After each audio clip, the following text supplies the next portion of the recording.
Major Talk TV, man. Right now, y'all locked in the Major Talk TV, man. Y'all hit the like button, hit the share button, get everybody in here. Yeah, we live, man.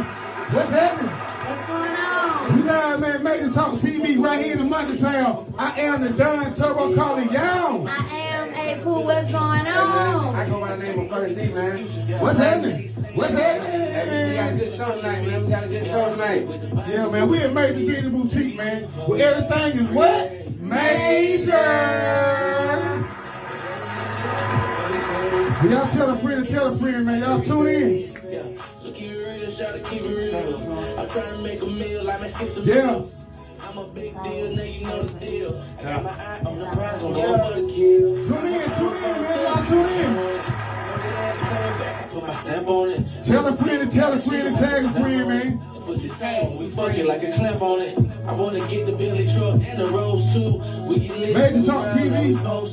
A billion women in the world, and I chose you. Got my dog First D in the building. Got my dog AP in the building. Y'all know what's going We on? going up, man. I want to thank everybody for tuning in each and every week, man. Each and every week, man. And also, man, everybody that been tapping this out on YouTube, man. Like my skip some We meals. say don't know what's going up, man. We appreciate everybody rocking with I got us. my eye on the prize, I'm going for the Go, kill. Michael.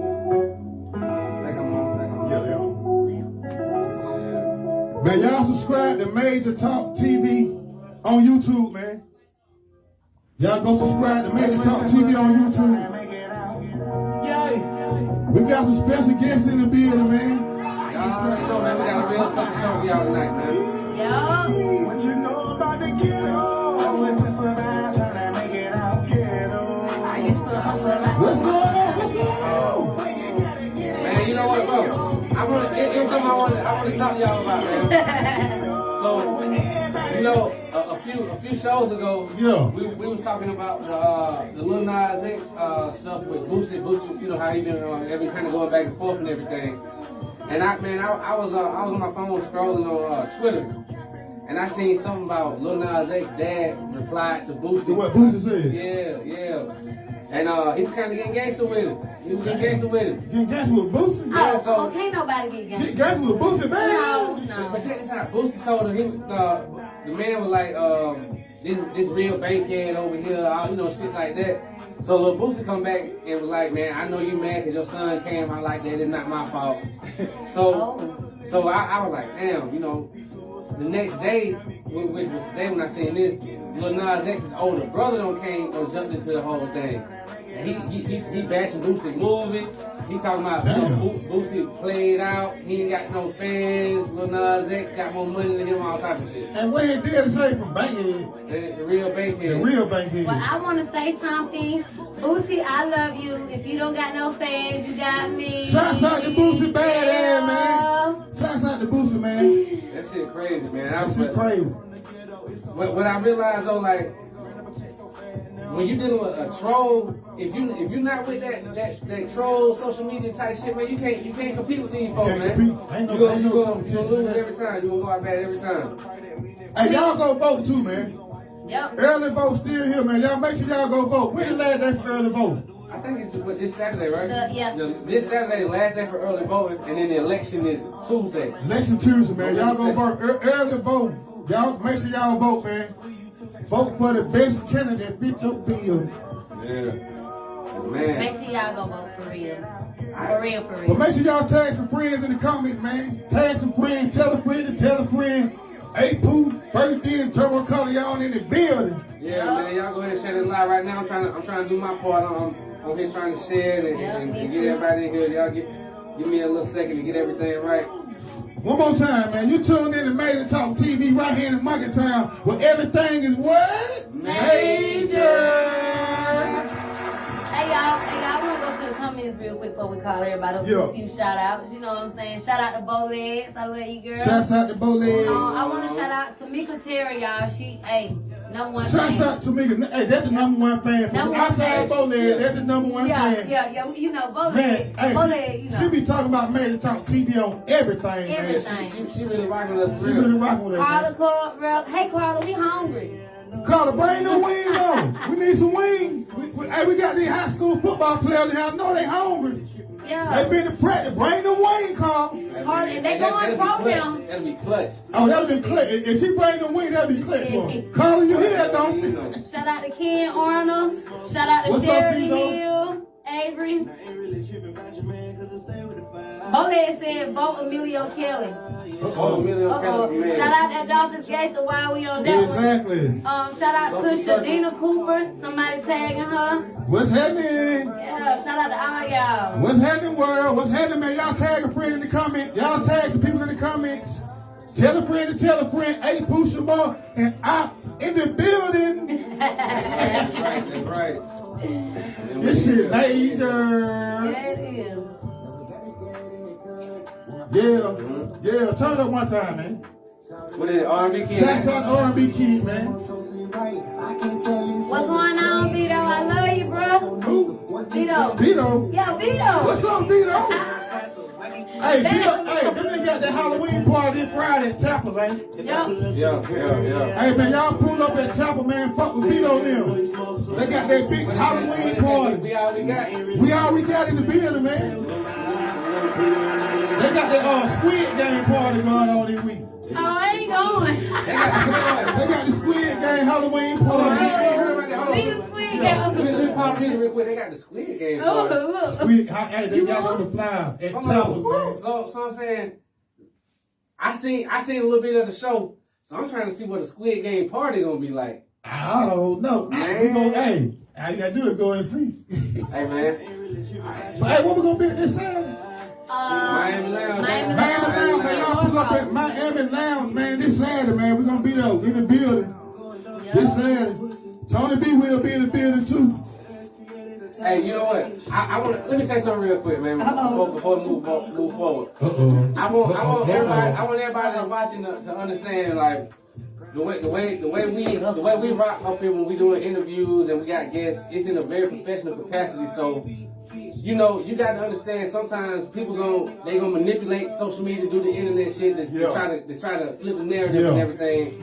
Never fall for none of the trickery, man. Major Talk TV is always on the up and up. We not trying to make nobody look crazy. We not trying to call nobody out. So whenever you see it, if you see something that say otherwise, that ain't but hold on, I gotta say one thing though. I gotta add something. Cause I said what I said on Facebook. Some of y'all seen it, some of y'all did. But the diamond tester is hot. No disrespect to nobody, but I'm gonna clear the air on this right here. Oh, it's hot. Yeah, it's hot. So it ain't no hate, cause that man Tony B, shout out to Tony B, who came on here with all real jewelry, who worked hard, who And we learned all. fuck with you. Hey, we do Tony B shit real anyway, man. We been fucking with Tony B a long we time. love y'all, but I'm gonna tell you, I'm a female in the group. I ain't going for it. And you know what it is? It was more so. It ain't necessarily what he did. His caption was a little funny. It's the comments from you know people that obviously looking at us thinking that we rock a certain type of way. So like you said in the comments, it's the comments for me. Yeah, it's the comments. They seen me. And I still fuck with Tony B. And I'm saying, I'm reading the comments saying people that I know that they probably never even watched our show. They saying crazy. I never go on a show like that. Like damn, like that ain't even how it went down. And they ain't even read the comment before you even posted. You feel me? We people saying first before you post. Look at the interview, right, and see how happy he was, how he laid back, put it on. He was like, man. Even before Tony B didn't want to leave. He wanted to stay here all night. Shout out to Tony B, man. We fuck with him, man. And keep working, man. If you watch the interview, I clearly say we had a conversation off camera, but before I even had a chance to even say something, he said run it. Oh yeah, hell yeah. So that let me know these people they read the caption and they just take it around with it. They not even paying attention to what man, we had to make that shit look good, man. And we love all y'all, even them that will be in we there. had to make that shit look good for Tony B, man. You know what I'm saying? He wanted to tear it down for the people that thought his shit was fake too. So and at the end of the day, that's why we did it. Yeah, at the end of the day, he posted that shit. He got all the juice off of it he needed. We got views off of it. Shit, it's all good. But Tony B, keep going on, man. I just want to put it out there that, you know what I'm saying, we don't rock like that. We don't do no sideways crazy stuff. Exactly. So whenever people saying that type of thing like that, man, if it seemed like something that either of us, if you know us, wouldn't be on, man, or keep it real, watch the show, call it out while we live. Exactly. That's what I'm saying. Give us your view if you're gonna give us your opinion. That's how I feel. We can take your opinion, but we don't really want your opinion if you talking about what you heard. Support us first, and you can say whatever you want. We love our supporters. Man, Made to Talk TV is a platform for everybody, man, to get some kind of exposure, man. We trying to get everybody some kind of exposure. We ain't trying to talk bad about nobody or make nobody look no kind of way, man. But you know what? This like, you know, you about these interviews and these guys go up there, they telling about all the activities that they have going on. Come and say, and now Quavo from the Migos trying to beat with Tony Bradford. Damn. Hey, Who got the best song though, well, Tony B had his song before, way before. Tony B been had his song. Tony B been had his song. He been had his song. So you know what I'm saying? Hold on. So let's get into it. Like when she said he's trying to beef with him, like what's going on? Well, you know, Tony B dropped his song in 2013, right? Yeah. And you know, Quavo and I guess one of the City Girls, they just dropped the edition. Yeah. I mean, I mess with them, but they're closer to home. You know, they ain't repping home. The Migos from ass and they ain't repping ass. And hey, I'm with Tony B. Shouts out to Tony B, man. Shouts out to Tony B. I mean, shit. It's one of them things. Like you know, you see that shit in the industry all the time. Like you got to stand on your shit. Cause you know these cats, they hear shit. If they like it, they gonna try to swoop in. Yeah, they gonna switch it up some kind of way and make it deal. You know what I'm saying? And see, and it's hard with that song because everybody gonna use that sample, you know, so many times. So it ain't. I mean, I don't really know what you can do. You know what I'm saying? Like if it really ain't that you can do because you don't own the sample. You feel me? Yeah. So I mean, all thing really that he can do is just keep working and keep working and keep working and keep motherfucking working, man. Keep working, Tony B, man. Keep working, man. We're gonna play one more song, man. Then we got the high school football players coming up, man. Yeah, bro. What rank is Monroe High School right now? Rank number 1. Rank number 1. Y'all rank number 1, right? We got the rank number 1 Monroe Hurricane in the building, man. That's right, man. That's right. Salute to them, man. Look, man, this right here so big to me because the whole time I was in school, the team was, you know what I'm saying? Like it was like when I came in, you know how like from middle school. I know when I was in school. I was on the track. I ran track. I tried football. You went hard and it's like Monroe Athletics. I don't know if it was the coaching. I don't know what it was, bro. The girl used to win though, didn't they? The girls, they did a little bit better than the guys. Hey, I'm gonna tell you what it is. See, now these kids got the support. You know what I'm saying? They got family support. Everybody. They go a long way. See, when I was growing up, I ain't had that support when I was playing sports. You know what I'm saying? We ain't had nobody pushing that. You need to do this, you need to do that. We had to push each other. You feel me? Yeah. And that's a different thing these kids got, man. Y'all better cherish that, man. Y'all got people pushing y'all. Y'all got people want y'all to make it and be something. That shit is amazing, bro. Like, I first seen it when I was still there in Auburn. They might have had that year it was a good season. I'm like, damn, I think they were like 2011 or 12. Yeah. I'm like, damn, but them boys doing something. And ever since then, it's like they've been able to keep up some momentum. Like it ain't never went back to how it was. You know when our band wasn't hitting on nothing. Like I said, the track team wasn't hitting. Like we were going. Hey. But listen, I'm not talking about the athletes individually. You know, like in the street, you go to the rec or shit. Cause nobody beat me outside. You know, on the street when we go to these other schools. I don't know them folks got there steroids. Man, I'm talking about when I was passing like them folks that jumping out the gym, man. Bro, they jumping so high. Like the show, how they jumping this high? Well, you know, I was on the step team. We was always hot, honey. Yeah. But we win or we lost. We were hot, so you know. Yeah. Hey, but one thing about it, you know, even through them days when we were losing, we still had that pride. And so, like I said, it feels so good to see the program doing so good right now, and see these guys can be proud to, you know, throw them uniforms. Yeah, hell yeah. Shouts out to number 1 ranking Monroe area Hurricane, man. Shouts out to the Hurricane, man. And that's major. That's right, man. We can go ahead and bring our guests up, man. Y'all ready? Introduce them. Somebody introduce these boys. We got the number 1 ranked high school, Division 3. Division 3. We got Alex Jones, Jakari Jones. Who else we got? The league. Come on up. Yeah, man, y'all come on up, man. Y'all come on up, man. What's going on? Have a seat. What's going y'all go one by one, introduce yourself. You tell your class, what grade you in, and everything, what position you play. My name is Daauthor Raymone, Junior, class 23. I'm linebacker, top 12 in state. Okay. Alan Jones Jr., running back, Monroe area, class 2023. Thank you, Daauthor.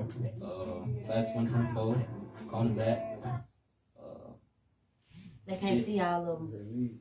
Somebody said they can't see all of them. Okay. I'm sorry, y'all. Y'all know we live, but we looking at the comments. Thank you, Amber. Appreciate that. Everybody move down. We're gonna squeeze everybody in. Yup. Okay. What class you said? 2023, 2023. What class you? 2024. Okay. So how long y'all been playing ball, man? It's been so y'all been doing since y'all was some youngsters. Yeah, I've been playing since like 5 years old. Oh man. And so playing football for so long, how you keep your love for the sport? Like what's been about football to what make you never want to quit? I just like being physical. Yeah, okay. You like rough house. Yeah. Okay. What about y'all? How long you been playing? About 4 or 5. Yeah. Been playing all my life. Okay. So y'all friends? Yeah. Y'all friends? Okay. That's what's up. Two of y'all brothers, right? Yeah. Okay. All y'all varsity. Yeah. So what was that like coming from middle school and having been played football for so long and then finally making it to varsity status? Ain't gonna count. Middle school, we was sorry. You said y'all was sorry. Yeah. We went like 2 and 5. Oh man, y'all stuck with it though. Y'all stuck with Yeah, it. we stuck with it, man. I wasn't gonna give up. Yeah. Soon I stood up I stood up with 10th grade year. Like I played 4 games, 32 tackles. Oh, damn. 4 games, 32 tackles. Man, round of applause for that. Oh man, any y'all got some stats y'all wanna throw out there? Any kind of special stats? Hit 1,000 yards like 2 games ago, last game. In one season? This season? Yeah. Just this year? 1,000, you get 1,000 yards. So like, how when the season starts? Season start back starting in August. How many games are there? Yeah, We got 10. It's our 8 That was games. up. That was up. Boy, that's strong.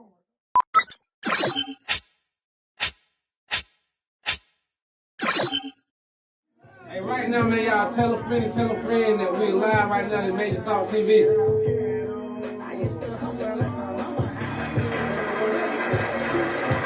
Right here in the fucking town. Where everything is what? Major.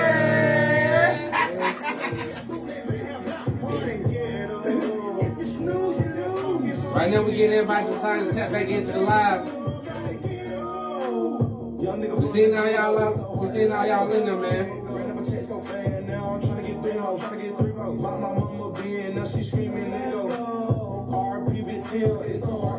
man, y'all seem like y'all was a little shy about that check. Y'all ain't scared, Come on now, we need some of that hurricane energy y'all be having on the field out there.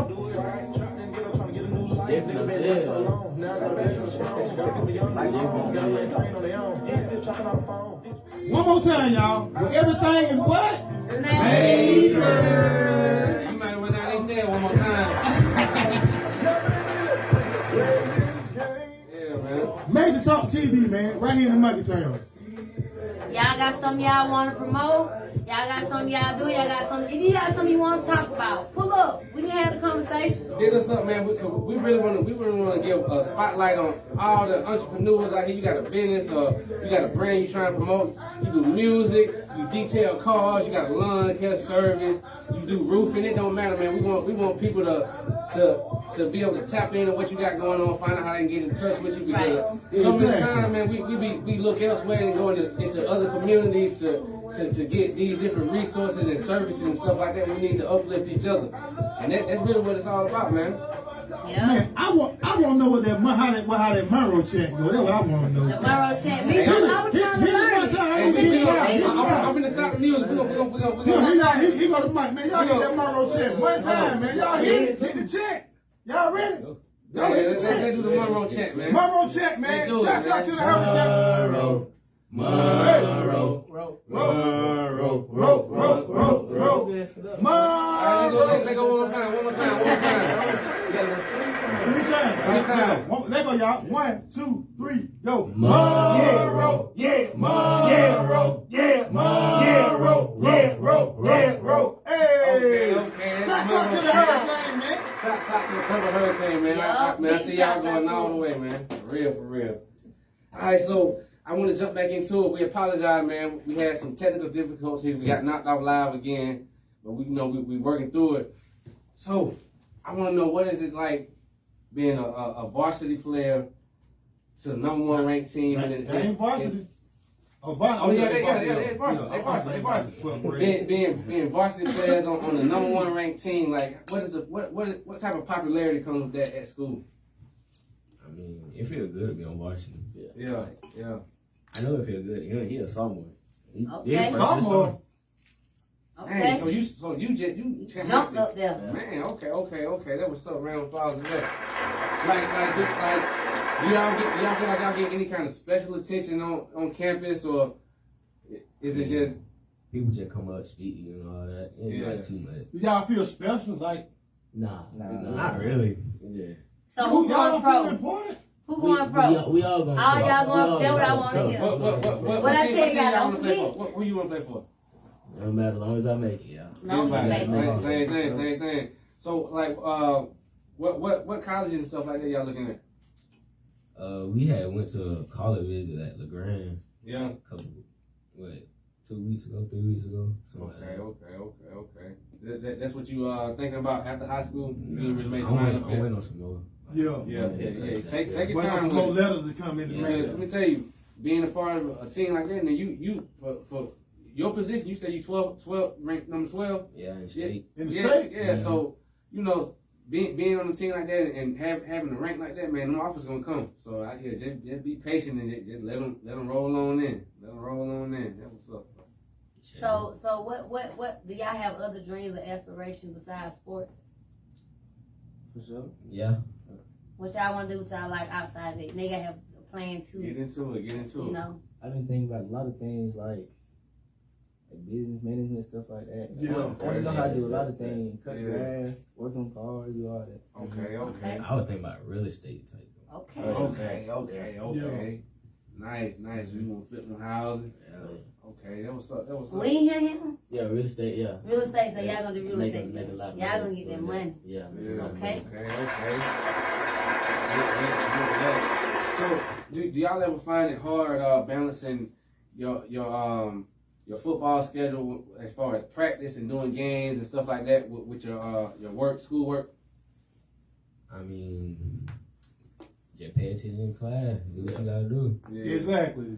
Y'all heard him? all that. Pay attention in class and do what you gotta do. So let me ask you this: how hard is it maintaining your grades? Like, is that something important? Like, y'all want them grades to be up there? Oh yeah, Yeah. yeah. Especially if you're trying to go to a Division I college, you know. You gotta have a grade. And we see that all the time, man. You see somebody with all the talent in the world, Yep. the grades might not be there, so they gotta go to a junior college, and there's nothing wrong with that. You know what I'm saying? Because you still continuing your education, you still playing ball, but sometimes it's a little disappointing because had them grades been a little bit better, you'll be somewhere on a big stage, Right. on ESPN every Saturday. You know what I'm saying? Mm-hmm. So yeah, that grades very Y'all important. keep them grades rolling, man. So what's y'all biggest inspiration? I know it's 3 of y'all, but y'all can go one by one. Like, what's y'all biggest inspiration? Like, why y'all want it so bad? What make y'all choose this sport to go so hard for it?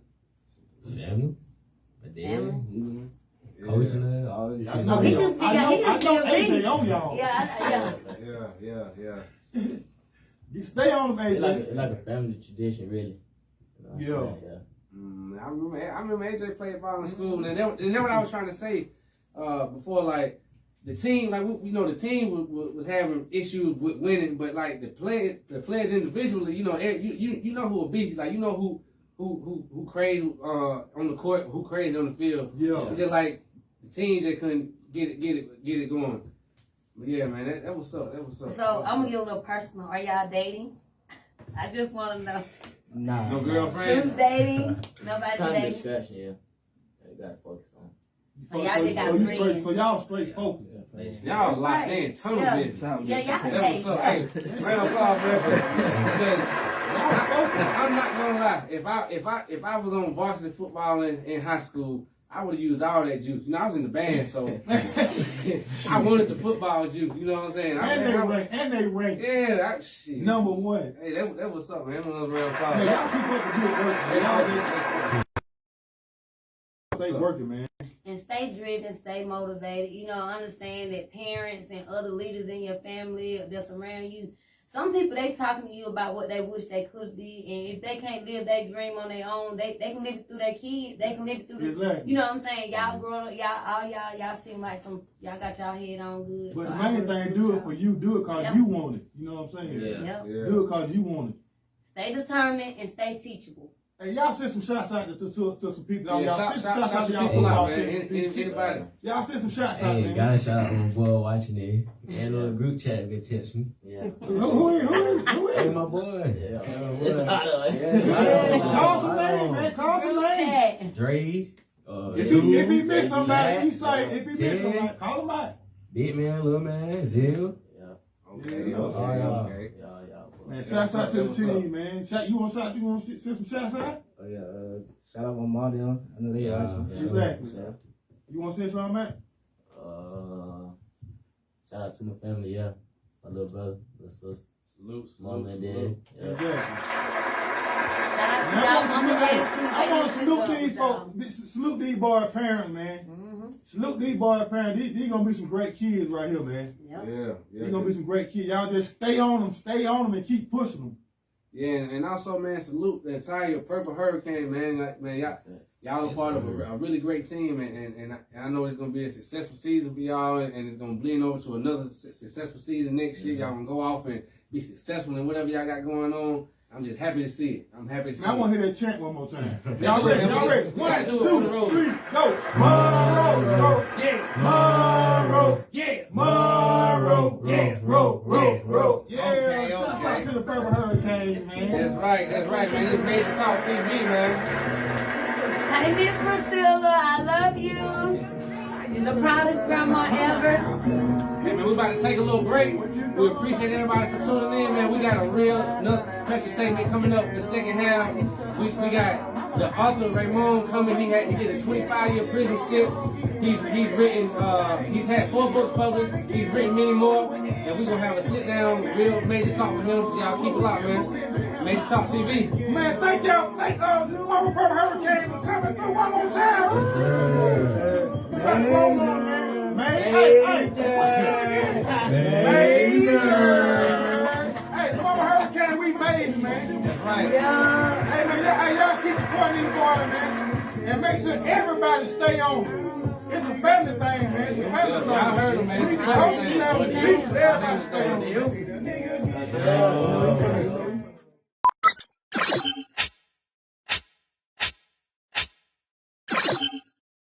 I knew a girl. I ain't gonna say I knew a me. girl. I knew a girl. Yo. We live? We are back live right now, man. It's Major Talk TV. You already know what's going on. We live, man. I'm gonna smoke my vape pen, man. Hey, man, I got the handheld mic now, man. I got to smoke my vape pen. Ain't nobody some tobacco here. What? Some tobacco. This ain't no CBD, ain't no marijuana, but tobacco pen.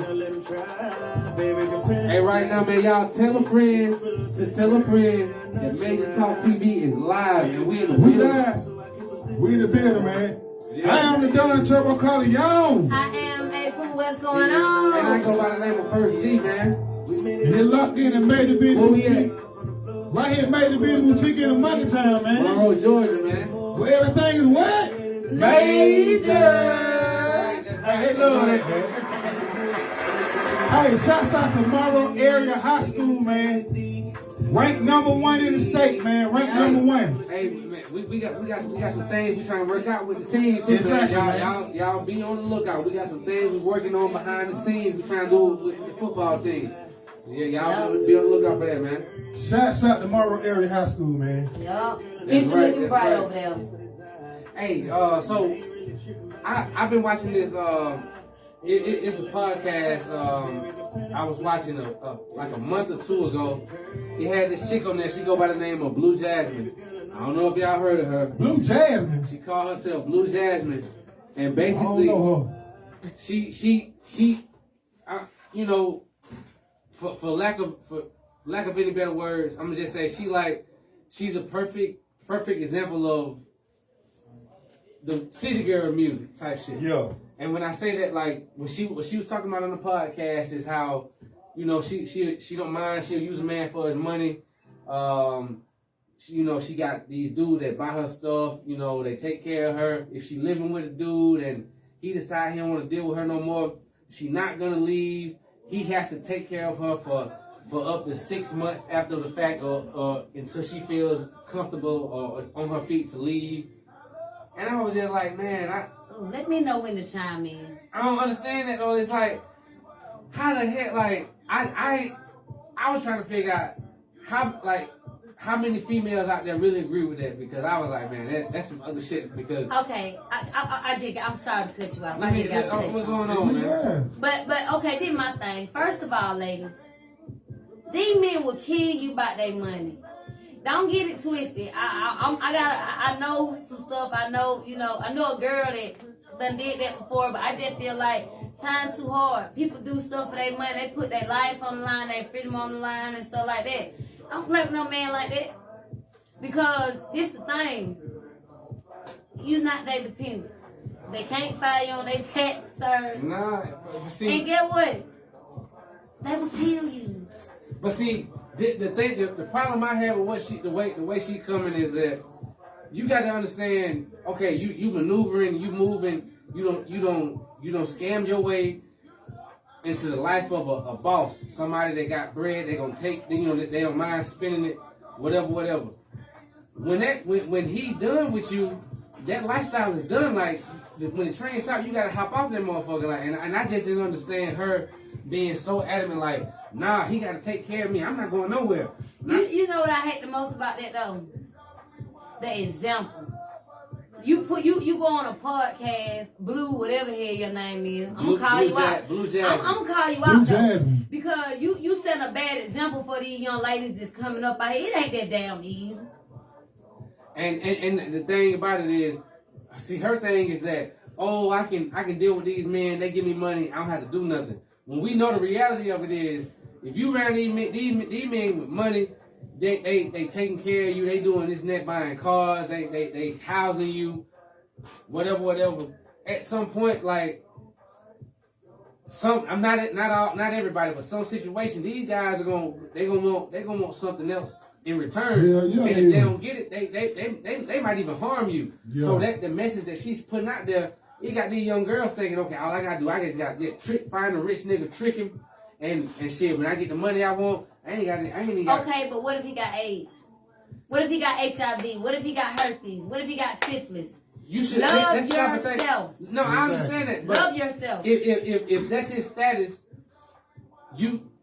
hopefully he let you know up front when y'all first start dealing. No, because you playing games anyway. If you come by the sack, you coming playing game. A nigga ain't gonna tell you how he coming. If you coming sideways, you ain't coming real.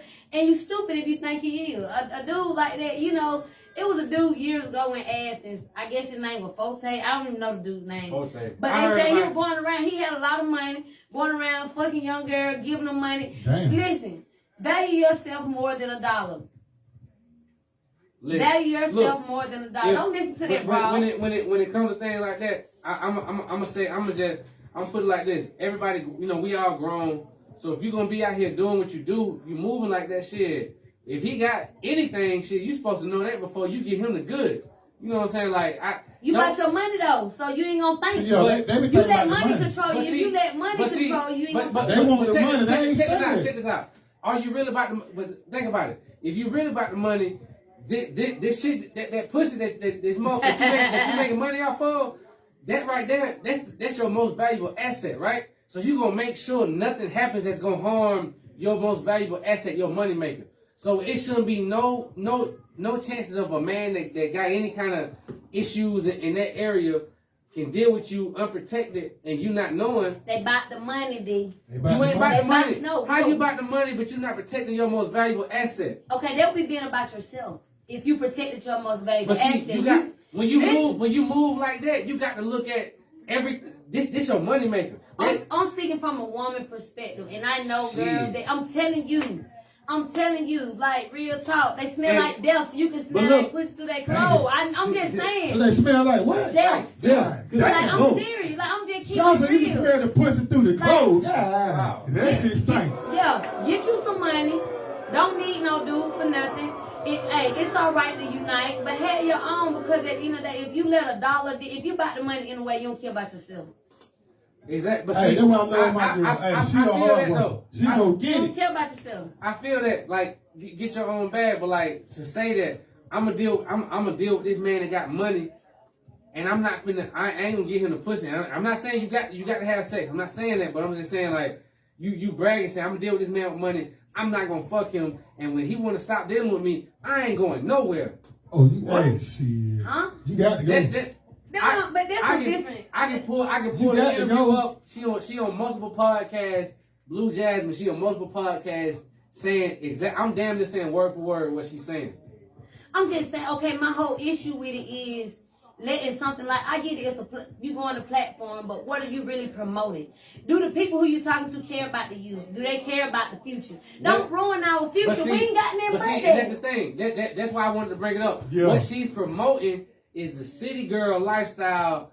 That's the song. That ain't even how they live. But I'm saying, Get you a rich nigga. But see, the thing is, They didn't get a rich nigga till they got rich. when you want to platform these things you say, people like your fans, they take that shit to heart. Like that's what it is. That's how you really move. Yeah. So shit, even though that's not how they living, they know it ain't how they living. And if you behind the scenes, you know that's not how they living. To the average fan and the average listener, shit, they look up to you. Yeah. Like, So they gonna think shit, how they live. you come from the hood like me. You saying fuck these niggas, get a nigga check. That's what I'm finna do. Shit, I want to be like you.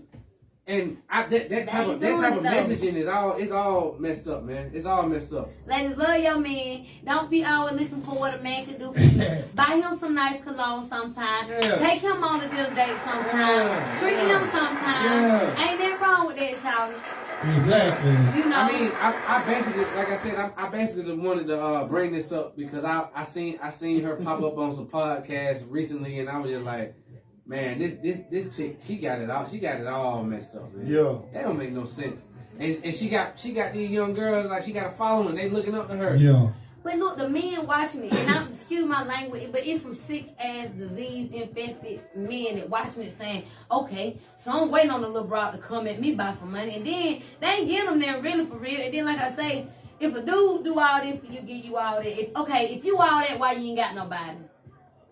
Ladies, that's a good question to ask some of these men. If they come to you, they say you cute, that's what I tell all of them. Okay, so if I'm all what you say I am, then why wouldn't I have nobody? Do I? Don't I? It's not your business. Exactly. But you know, if you all that, But why see, you the ain't thing got is, nobody? like, you know what? If I'm moving in that arena, I'm a rich nigga. Shit, you ask me some shit like that, I'm gonna tell you like shit. My lifestyle, I'm so busy, I don't have time to commit. I just wanna, you know what I'm saying? Like, I see you, I like how you look, I like what you got going on. I want to invest in you, so I'm gonna cut the check, and that's it. And I'm expecting I'm gonna get the pussy. You know that shit. That's how it go. First, I'm not saying how most rich niggas live. That's how it go. I'm So not condoning it, but that's how it go. I know genuine men who have helped me, like real talk. I call them godsend, like thousands of dollars, and maybe I did what I did, or maybe I didn't. But however, it was never about that. I did what I did when I chose to do it. I'm like, first of all, it ain't about no money.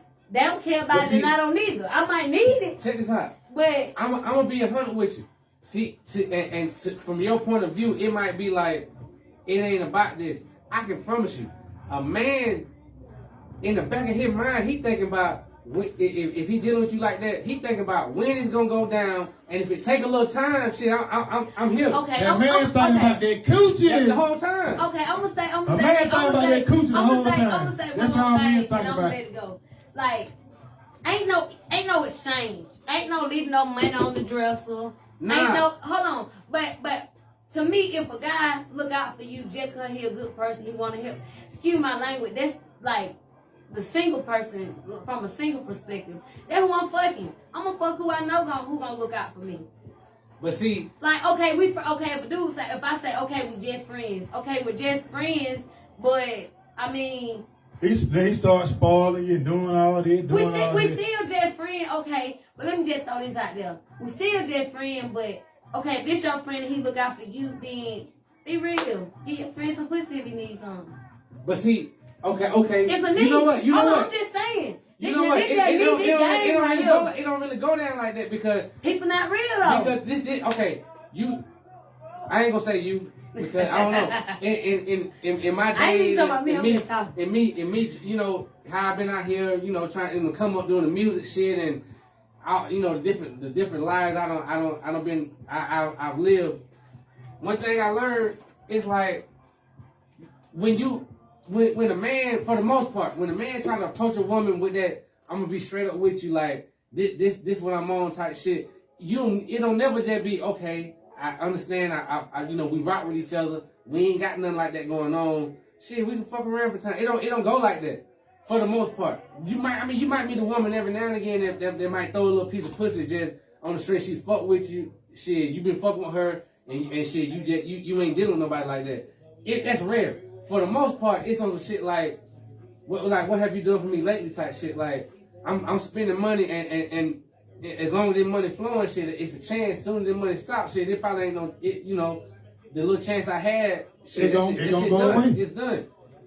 And ain't like then it built our money, not realness. Like see, if it's solid, then the dollar ain't gonna change it. Now being single different now. Yeah, and I'm speaking from a single perspective. Being not single, just my yeah, perspective, but different. it's a perspective I'm gonna use. I don't really want to speak from a relationship perspective because this ain't a relationship conversation for me. Right. Exactly. It ain't, you know, but I'm just speaking from, you know. I want to know this though. What type of man? Because I just need to know, like, what type of man do you call that does that, and he don't want nothing in advance. He just want to help you out. Like what like? A real nigga. It's a real nigga. But I'm saying, what do you feel like? I just want to know, like, I don't think it make a man not a real nigga if he doesn't do that, because if there's no incentive for him, then you know what's the point? So I just want to know, like, it is an incentive because once a woman give a man that pussy, they can't get it back. But I'm saying we talking about if no sex is involved, like. But see, look, if it's no sex involved, then y'all friends. It just depends on how you set it up. Because you got some people that have understanding, and you got some men, they just want conversation. It ain't even the sex. They can have sex with who they want to, but it may be your mind. It may be your mind. You may fuck their mind.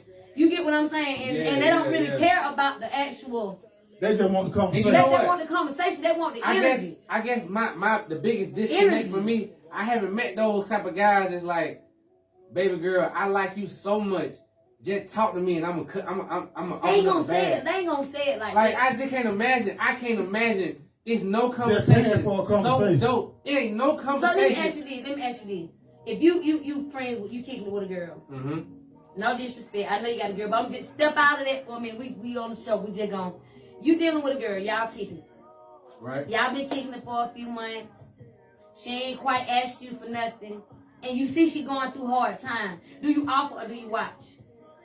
Do you feel like you know what? Yeah, you see what I'm saying? Or do she supposed to ask you? If y'all friends now, if we friends like that, yeah. And you still stuck, yeah, you gotta help. That's just being a friend. That's just being a friend. But see, the thing is, the way that's a different type of friend. It's never explained that type of way. Like the women, like, I got these niggas. I ain't even gotta fuck. They give me money. They helping me out. That bitch is fucking. Don't believe it. It's different. They ain't got. I mean, I would help a friend out, but listen. Okay, if you need as a friend, and me being single, if I'm single, if you need a little help, I might throw you $50. Hell, I might throw you $100 piece just on the string. Like you need some help with your bill, making ends meet. I'm not finna throw you $500, and I don't like. Look, I'm not saying. Hold on. I'm not saying that my friend's not worth the money. What I'm saying is, You want something in I just return. ain't, I don't know, I ain't had that type of relationship with it. Like, I ain't had the type of female friend, where it's on some shit like the type of shit that I'm doing for a woman that I'm intimately involved with. Okay, so let me ask you this. Is your answer based off of your capability or is it based off of, you see what I'm saying? Like, maybe you haven't been capable to just do no whole lot. But I'm just saying, like, let's just say you had 100 million. You feel what I'm saying? Or like how we talking about these dudes, these big back, the perspective change depending on where you at in life. Yeah, but you look at Yeah. It just depends. You might need help too, though. You might be friends with a shit. You absolutely right. You know? Cause hey, I got a lot of people I do shit for, and we just cool. You know what I'm saying? Yeah. If I had it like that, Looking at it like I that. just like, shit, this my home girl, this my home hell. Shit, fucking hell. Yeah. I'm gonna look out for her. These my folks. And the thing is, it might be wild ahead of me to say, okay, this girl say, man, this nigga just gave me 5 bands. I ain't even have to fuck. That's crazy to me because of my financial status. If I'm a millionaire or multi-millionaire or a billionaire, what the fuck is 5 bands? I give 5 bands out like Skittles. You feel me? Right. So it's different. Like that 5,000 don't really mean much to him. So it ain't in his mind and in his world, him giving $5,000 to this girl is not giving him sex. That ain't nothing like that. You know what I'm saying? So I mean, but energy overpowers sex. To me, in my opinion, because like for me, I'm not really I'm a sexy person, but I'm not a sexual person. I can't say that. Let me tell you why. Let me tell you why. Because a woman it'll be a guy that she love his energy, she like his vibe. He's a cool guy, but it's another guy that give her give her a whole different type of feeling. That's the nigga that she fucking, when she just cool with this dude right here. She got feelings for him. But this dude over here get her that another type of feeling. What the difference in the two dudes though? I get what you're saying, but I'm a female, so shit. I done actually been in a situation like that where I may have somebody like I like him so much, and then I have somebody that like me so much. You get what I'm saying? But if you ain't if you're not feeling the other guy, don't even take your money. Like, you know what? I appreciate you trying to fuck with me like that, but I know you want something that I'm not. I ain't gonna take money from nobody I don't fuck with. First of all. So, it's like friend on another level. If I ain't, cause like I say, these women is getting killed out here. Like real talk, they getting slaughtered like pigs playing with these men. I'm not playing with them. I want to know this then. So with that being said, now you say you wouldn't take money from nobody you ain't fucking with. So does that mean, or can we assume that mean like, whether you do it now or sometime down the road, if you take money, it probably a chance that you might fuck at some point. Like, if I keep talking to him, it ain't no chance. I'm going for it. Like, I'm real. I come from real. Closer. Yeah, you feel what I'm saying? I come from real. Hey, you might have all the money, but I got pussy in the brain. You feel what I'm saying? And all of that rejuvenates you. You know, like, not to get explicit, but sex and intimacy, it'll drive a man. A man can be down to their lowest, and when they get that energy from a woman, they can get up and go back into the world. They can hustle hard. They can grind hard. There's something about the energy of a woman. You feel what I'm saying? So it's just like, I might be the reason you got all this money. Okay. So, but see, you're able to sit here and but everyone ain't like me. Like that's what I'm saying. You can sit here and you can say, like, without a shadow of a doubt, this motherfucker right here, it can brighten up your day. That it can change your whole mood. Damn near like it's a tool. A lot of women but more than that. But hey, a man do the same shit. This shit right here change a woman day too. But the difference is, as a man, we're always at the sex. As a woman, because women can get a woman just go out there a woman can get sex. And nigga, I'm like, hell yo. As a man, we after sex. A man gotta try. One way. You go out the door right now. Yeah. And nigga be like, hell yeah. So, but we gotta go out there and like, man, shit, let me shout it. Oh, but they buying y'all these days. They $40. Let me tell you something. Hey, I be seeing these $100. I be seeing these statuses. $40. Like they should be going in on the men for the $40. I seen female posted. I seen the other day. I ain't gonna call her name out. This motherfucker said, at this point, What men that want a $35 and $40 because I need some. I'm like $35. Cause that's what they used to charge. $40, $35. That's what they used to charge. Bro, if I was out here slaying dick,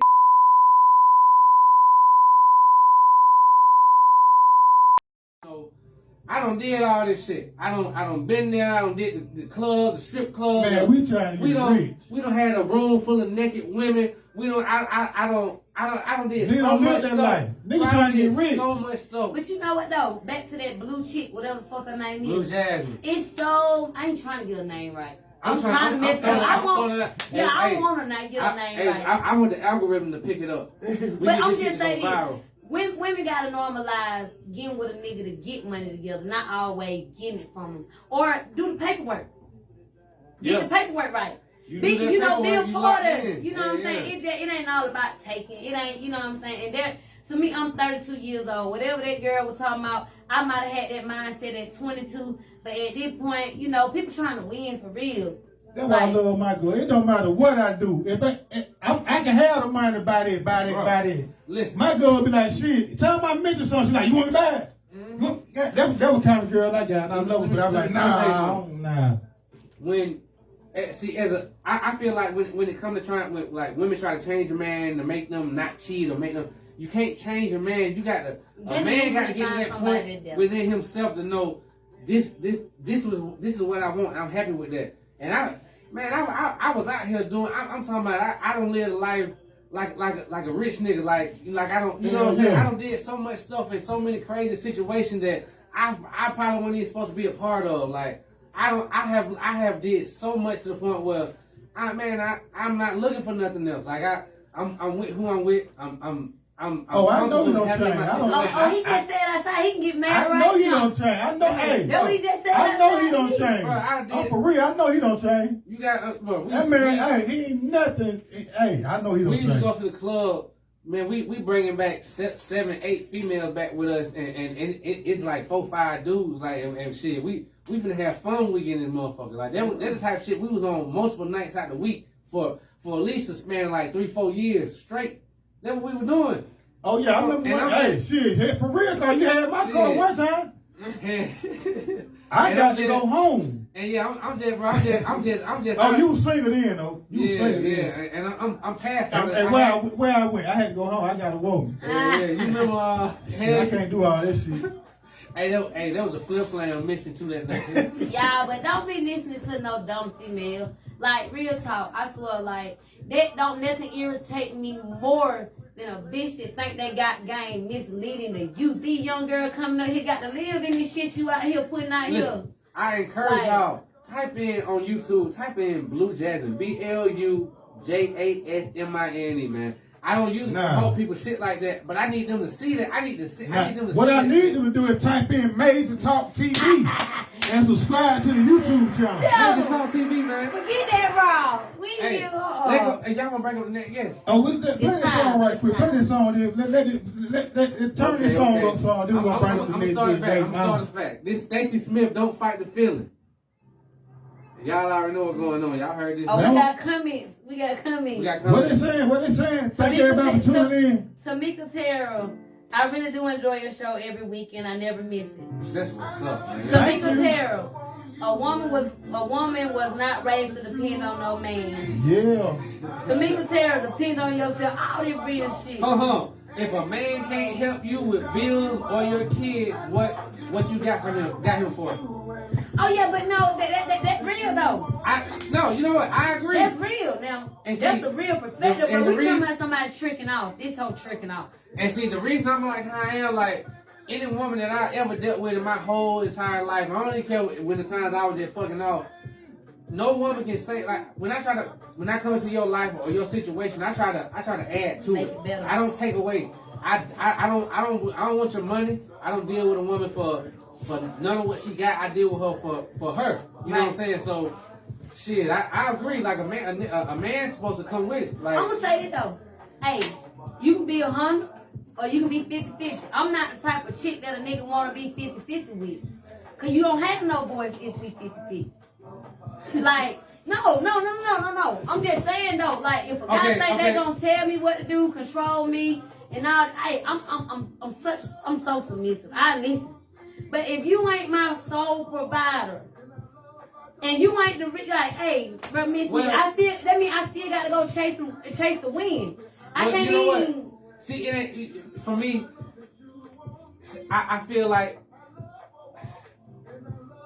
as a man, I feel like it's a man's responsibility to, even if it ain't 100%, to be the breadwinner, like to. Yeah. And even if you're not the breadwinner, let's say your woman make more than you.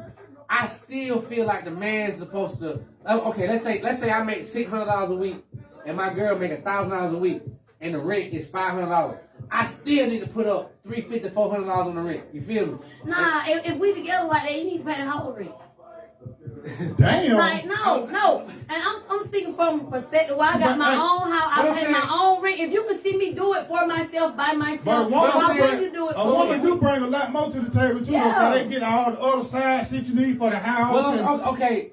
All that shit. If I'm doing 100% of the rent, then they I do the utilities and all the household supplies. Exactly. And we'll that's still, hey, you feel me? say I'm telling you, Yeah. that shit add up. Yeah. So, Household check supplies, it not check it cheap. out. All that shit, that shit add up. Every now and again, when you rock with somebody, their situation might go down, or your situation might go down. Their situation gonna go up at some point. Your situation gonna go But up. if y'all together, ain't nobody going down. Cause Exactly. balance. As long as throughout everything that y'all got going on, it's still an understanding. Like, okay, I'm paying the majority of this shit. Right now, my shit rocky, so you might have to pick up a little more slack than what you've been doing before. Yeah. I'm comfortable.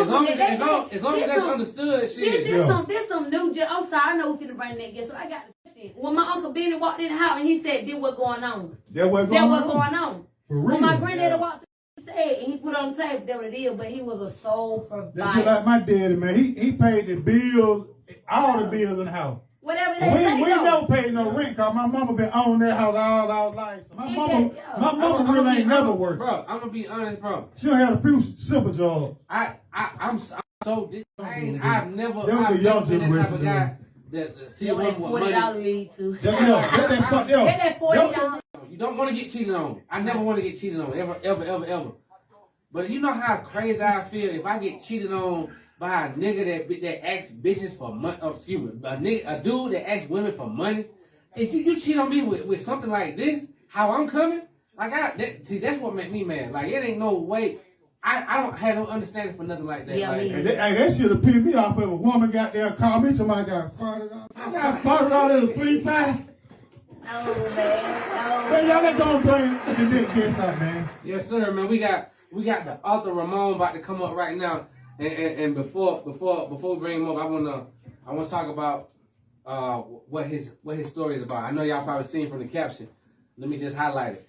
This man has done a 25 years in prison, man. 25 years straight. Straight. Not 5 here, 7 here, and all that. Not adding up. Nah, 25. This man did 25 years straight, man. And while he was in prison, he wrote, 4 books? 4 books and got like 2 of them published. And he got plenty more. He got 4 He got published. he got a lot of books. But he wrote got several 4 books. published. Yeah, he wrote several books. And now, since he been out, he doing transportation. This was so crazy. You meet people that never had these type of struggles. They ain't never had to deal with nothing like that. Yep. They can't get it together. This man done been through all that, and he able to pull that shit out of the mud. Jump back out. That's amazing. And this man, and he stayed downtown Atlanta by the Fox Theater, man. Oh yeah, living. And he say he finna get ready to buy him a house next year coming up. So, hey man, this man doing good, man. We got some motivation coming. That's what we got coming for y'all. 25 years in prison. This man did 25 years in prison straight. 25 years straight, man. And yeah, he humble as hell, man. He humble as he can be, man. Hey man, we got the Daauthor Raymone coming up next, man. Come on down, Come on up, Ramon. Yeah, major. Yeah. So man, we appreciate you.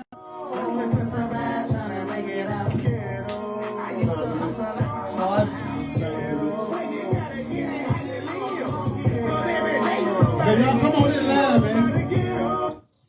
We got the Daauthor Raymone in the building, Raymone in the building, man. Y'all, hey, Fergie, you know you gotta tell me a name. I'll fuck a name up. you been doing good this time. It's Raymone, right? Yeah. I fuck a name for quick, man. Hey, y'all tell a friend to tell a friend. We got an author in the building right now, man. Y'all hit the share button. The man got about 7-8 books out there, got 4 on published. Amazing. That's major.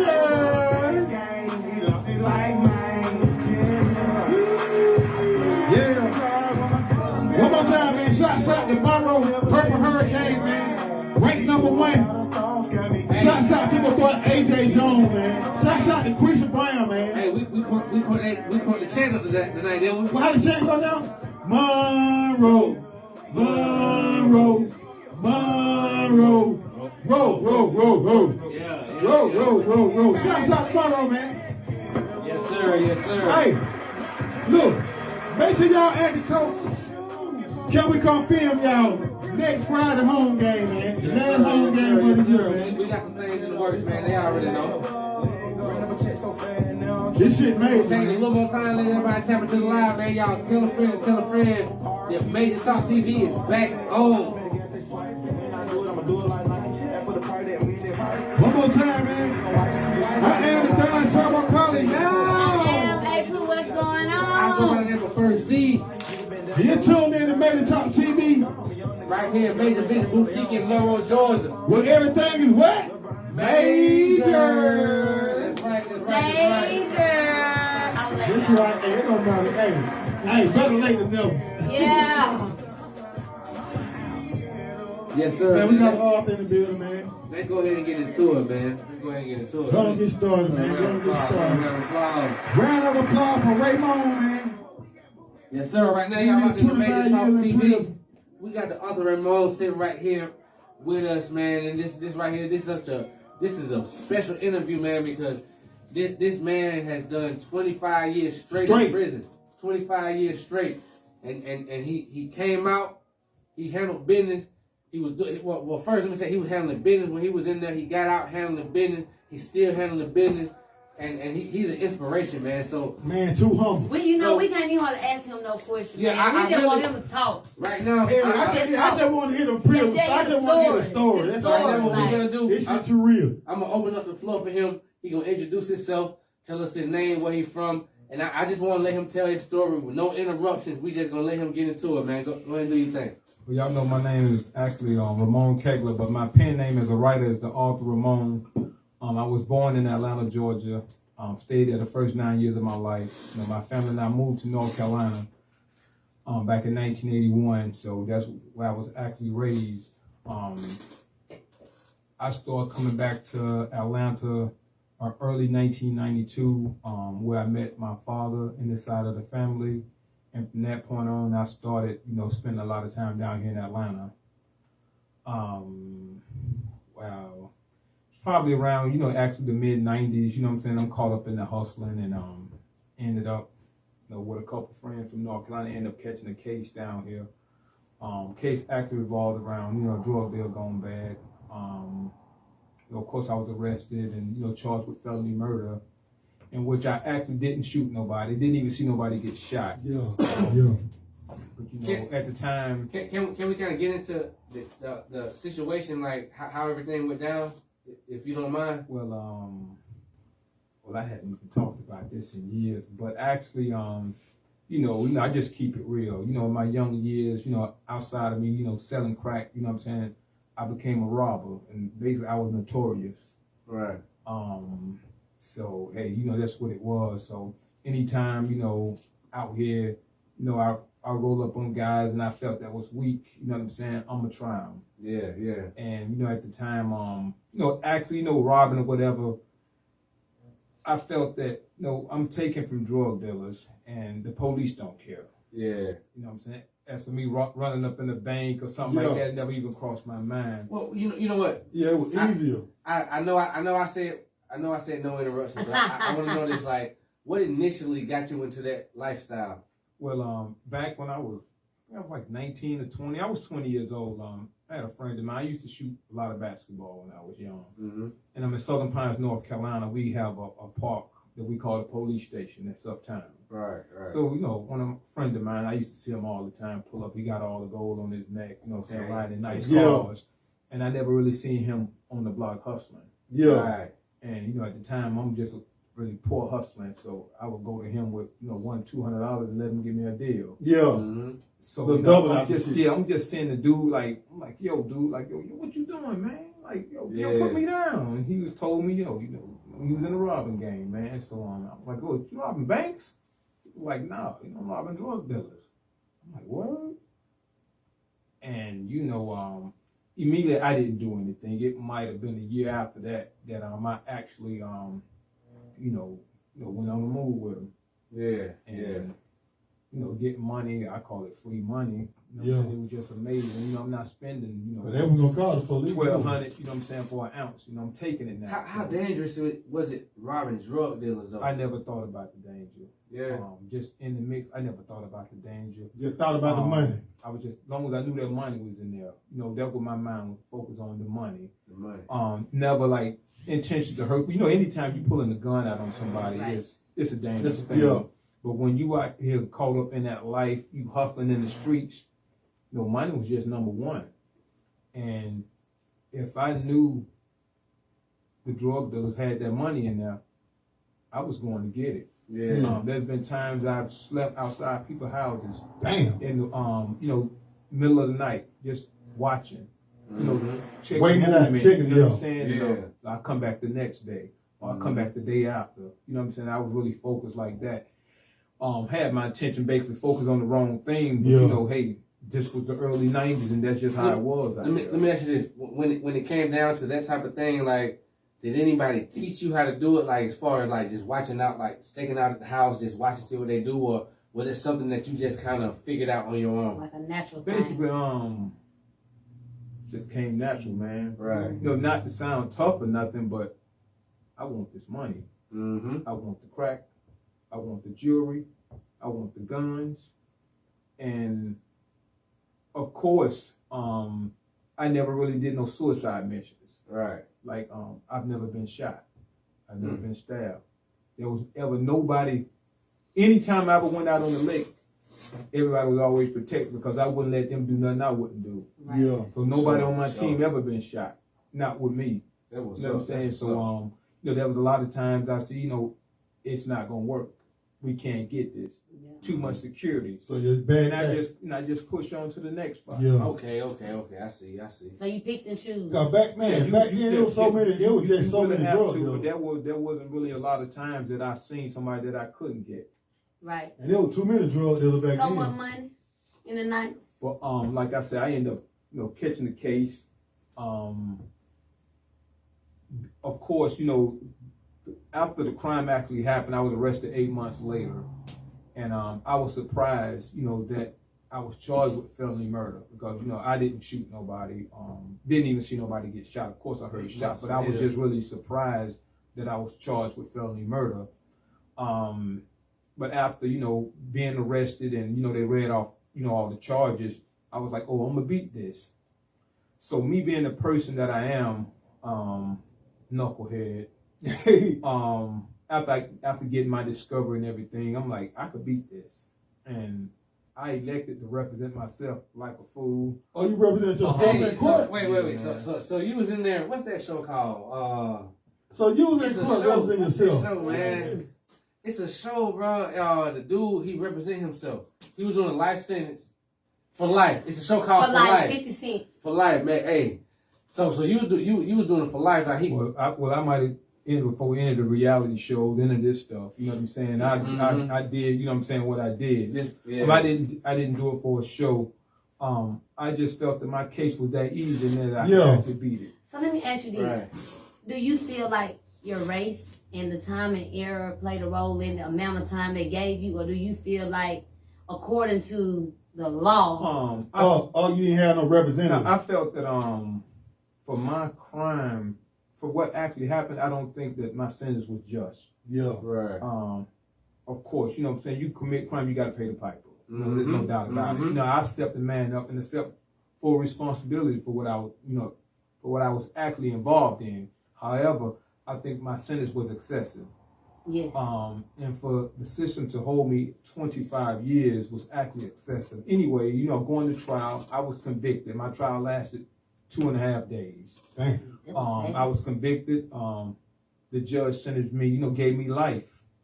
So when I exited the courtroom and went to the holding cell, there was maybe 25, 30 guys in the holding cell. And most of those guys had maybe caught 30 days for DUIs, at the most somebody might have had 6 months. What did it feel like? So when I actually walked in the holding cell, because I didn't cry in the courtroom, there was no reason to cry. So when reality set in, I walk in the holding tank. So I actually, I walk around like a little corner, had like a bathroom. Mm-hmm. So I walk in there, tears coming out my eyes. I'm like, damn, boy, it's over. So, a guy came in the bathroom and I had to walk out. The guy seen me. And they was like, yo, bro, what's going on? I was like, yo, man, I'm just keeping it real. Like, man, these crackers gave me life. Damn. And they was like, whoa. So, I just had to suck it up. Yeah. Hold on. Before you move forward, and I hate to interrupt you again. I want to know, even though you say you didn't cry in the courtroom when you received the sentencing, tell me, from your perspective, what did that feel like to hear guilty and well, you already knew you was guilty, but when they gave you 25 years for I gave you life. They gave you life. Okay. I had a life sentence. I just ended up serving. Ooh, so how did that feel when the judge banged that gavel and that's set in stone? No, actually, since in my mind, I always thought that I was gonna beat it. Right. Yeah. Because I was like, that's why you represented yourself. They convicted me. I ain't killed nobody. I'm gonna beat this. So in my mind, that's what I'm thinking. Keep in mind, at the time I was arrested, I had four kids. With the oldest, my son being 2. Right. And I had 3 daughters, which was actually called infants. You know what I'm saying? 3 daughters that wasn't even 1 year old. So in my mind, I'm like, yo, I got my kids out here. You know what I'm saying? I got to get out for my kids. Yeah. However, even though the judge said life, I cried or whatever, I'm still thinking that I'm going to beat this and I'll be home within the next, about 4 or 5 years. Tops. Mm-hmm. Yeah. I was sentenced in December of 1995 is when, my sentence was handed down. My oldest brother ended up hiring an attorney, to do my case on the habeas corpus. Right. The attorney, family being from out of state. You know what I'm saying? One second. Can you explain to everybody what habeas corpus is? Habeas corpus means anytime a person is incarcerated, and basically means produce the body. I've been held illegally. You know what I'm saying? So a person would file, a habeas corpus, meaning produce the body. So whatever, you can be in a county jail and they transfer you to another county jail. You can file a habeas corpus against the sheriff of the jail, like, hey, for your release. So that's basically what it was. Yeah. I asked that because I watch a lot of crime shows. I hear that term a lot. Yeah. I haven't taken the time to actually look it up. So I just felt like this was a good time to get somebody that's actually knowledgeable about it to break it down. Yeah. Yeah. Nothing actually happened. Like I said, the attorney really beat my family out the money, but at the same time I was litigating myself. Mm-hmm. So as I litigated, I also began writing, just short stories. I don't know where it came from. I wasn't the brightest kid in school. Yeah. I never really asserted myself. So I just started writing, and it was around 99 to 2000 I met this kid named Trey Quan, who actually had wrote novels. Yeah. Right. Really more on the Donna Goins level. So this like five years. Like 5 years in. 5 years in prison. And can you explain your mental state around that time? Like you've been in there. You initially you were thinking you might be out of here for 5 years. At this point, after 5 years on rolled around on you, what's your mental state like? At the same, and 2, I still had hope because I think my family hired that attorney in 99. So in 2000, I'm still thinking, any day now, might be a lawyer, something gonna pop positive for me. So it didn't happen. So I really got into my, with the writing of the books. That occupied my mind.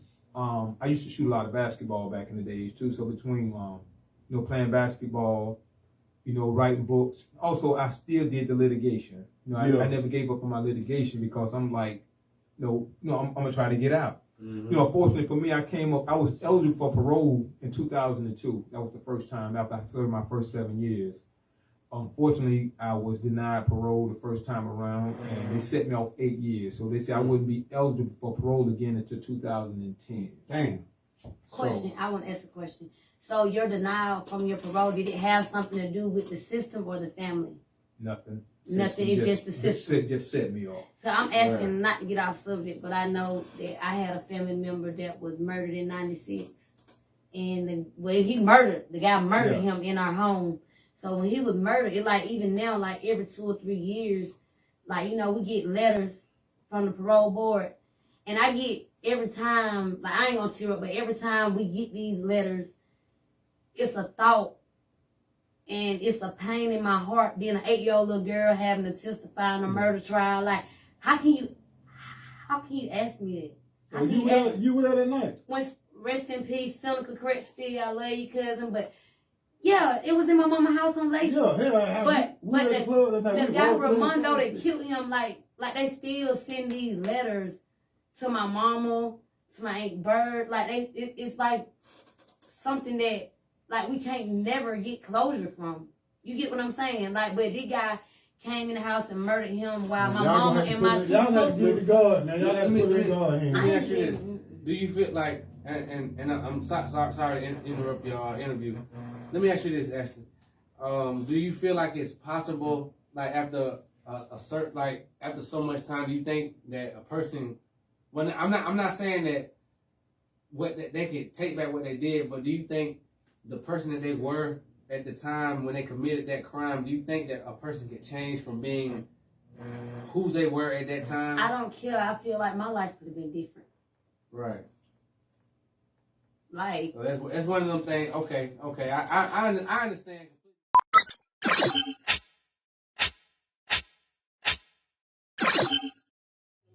Let's get lit. We live. We live. What's going on? My name is Maybe Talk TV, man. We back live. Tell a friend. So keep it real, Yo, we sit down with Daauthor Raymone. Tell a friend. I'm a big deal, now you know the Tell a deal. friend. Got my eye on the prize, I'm going for the kill. That's that new shit right there. You can count They on do it. shit. I know that ass coming Hey, back. Put my stamp on it. you know what? You can drop that shit on, you put it on YouTube today. Man, you know what? I didn't put it on YouTube. I posted a video on Facebook today. I had another one of those situations where I tried to tag some people. Man. It wasn't even a good 5 minutes after I posted the video, bro. It was probably a good 2-3 minutes after I posted the video.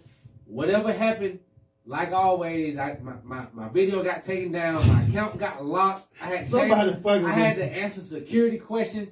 I had to change my password, all that. Every time I post a video and tag people, I don't know who reporting my stuff, but it's somebody that seemed to be on it every time I post. Somebody fucking with you, bro. Yeah. Hey, drop that shit on YouTube, Made to Talk TV, nigga. Drop that shit. We dropping everything on Made to Talk TV. yo, can I say something? What is it? Okay, so I'm arguing with this guy I don't even know on Snapchat, right? No. First of all, hold on. It's similar to what we were just talking about. Yeah. Yeah, he's sending me paragraphs, like really, like. You arguing on Snapchat now? Listen, this man, look what he just sent me. All that. Go ahead and read it out. Read that shit out. What are you talking about? Cause I done screenshotted his shit. Oh, go back to it. Okay, so I post a video. It's a TikTok. And on the TikTok, it just basically saying, you know, y'all try to do something else with women besides have sex with them. Yeah. Teach them something. That's what I said now. Right. I'm on a panel with 3 men. What y'all think before I even say what this dummy said? Real talk. Like, I'm gonna be honest. Like, I feel, I like how I feel about it. I feel like where I'm at with it. Like, I don't want nobody that's just around me just for some pussy. Cause I'm not. That's not what I'm about. Yeah, so nah. shit. If you can't help elevate what I got going on in any type of way, shit. I don't know. I'm not feeling it. So. I agree, like, shit, you know, if you're dealing with a dude for his money, shit, add something to his situation other than some pussy.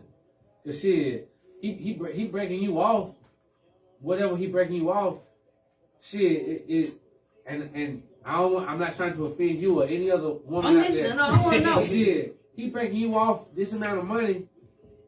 You know you could probably be doing this and that for him, but shit, you not doing it. Like, what's the difference from your pussy than any other pussy? You know what I'm saying? Like, and I know a lot of women. They, you know, women. The one thing women say, they got the best, they got the wettest, they got the whatever.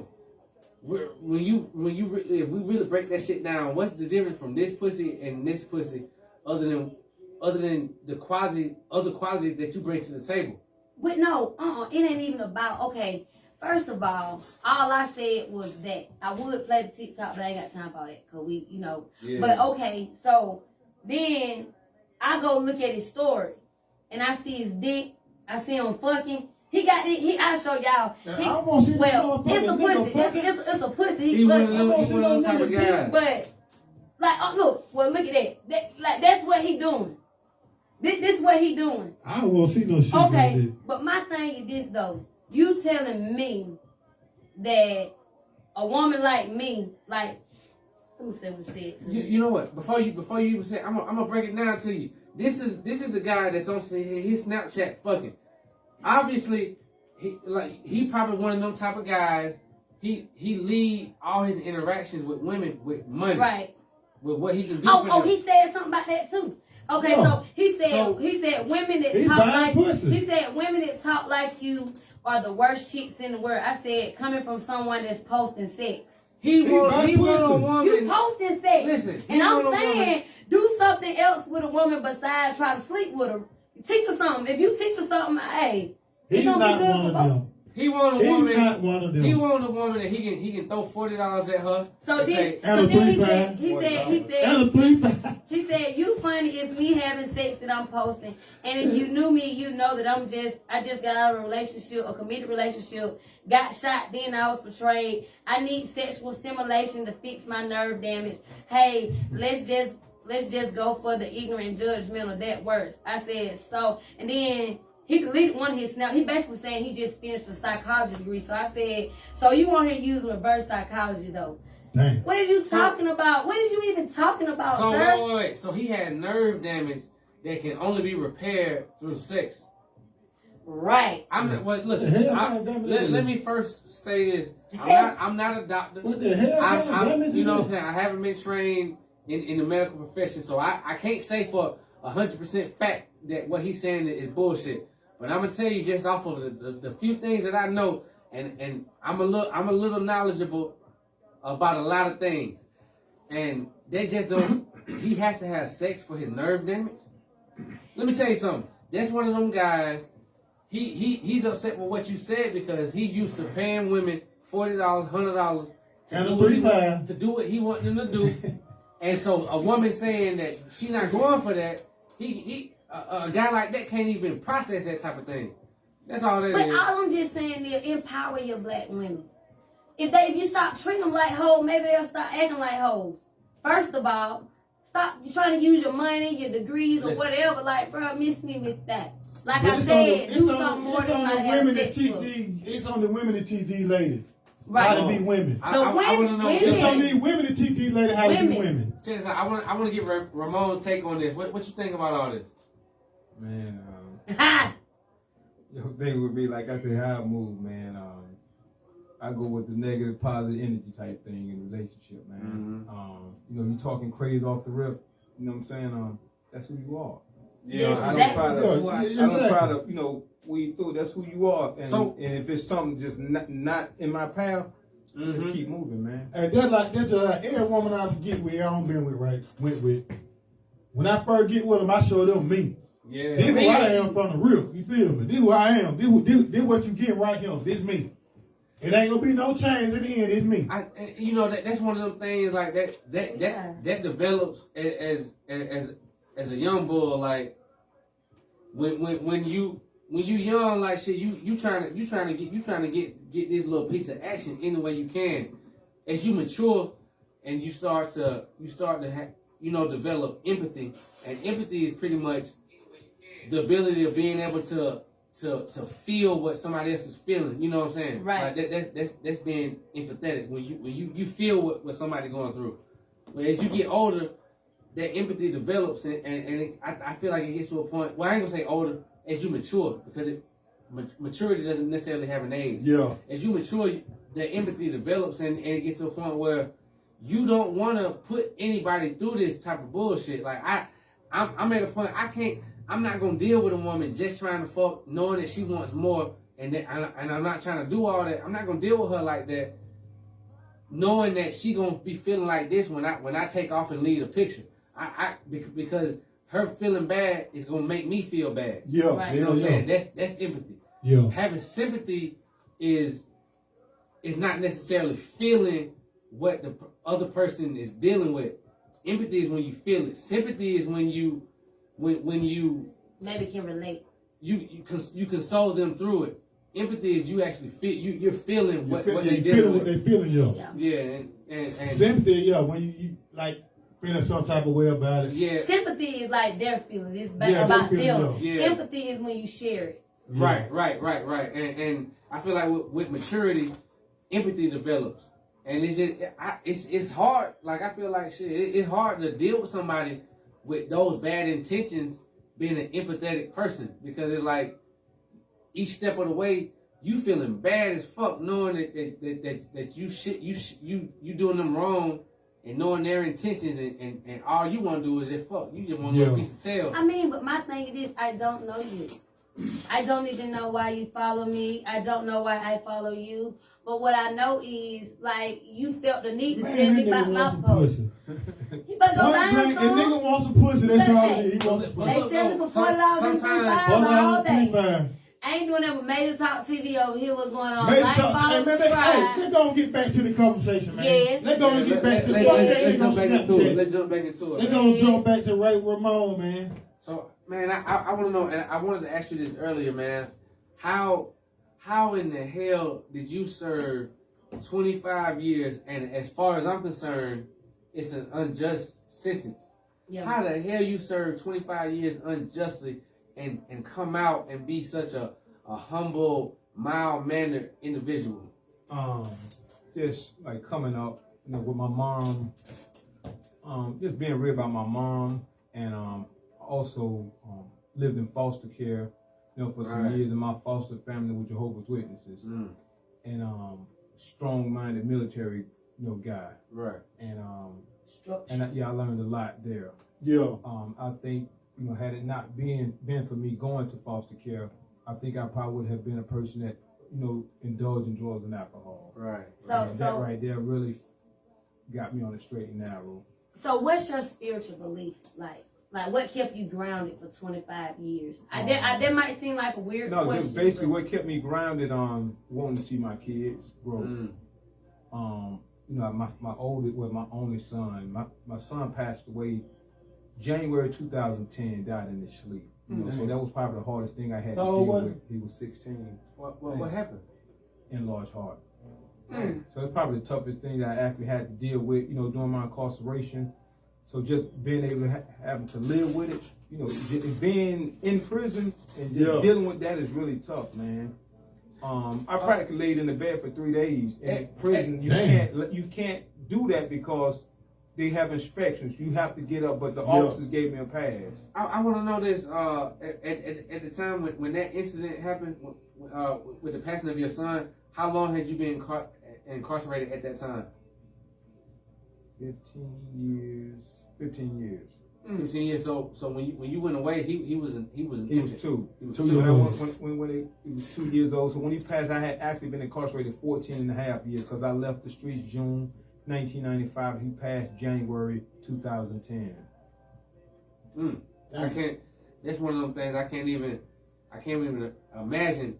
And I was just talking about empathy. Like I feel like I'm not sure if it's just me, but I'm so in tune with the universe and just people, and I can't. I'll never be able to understand where you're coming from, but I can't.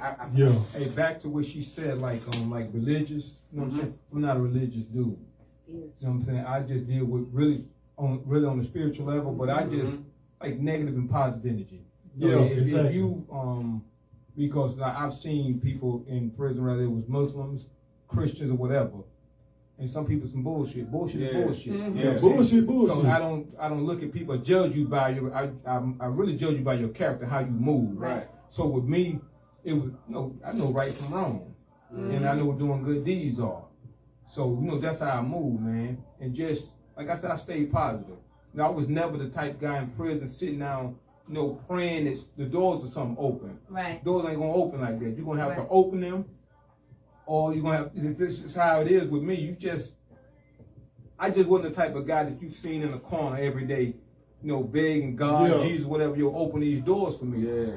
Doors not gonna open like that.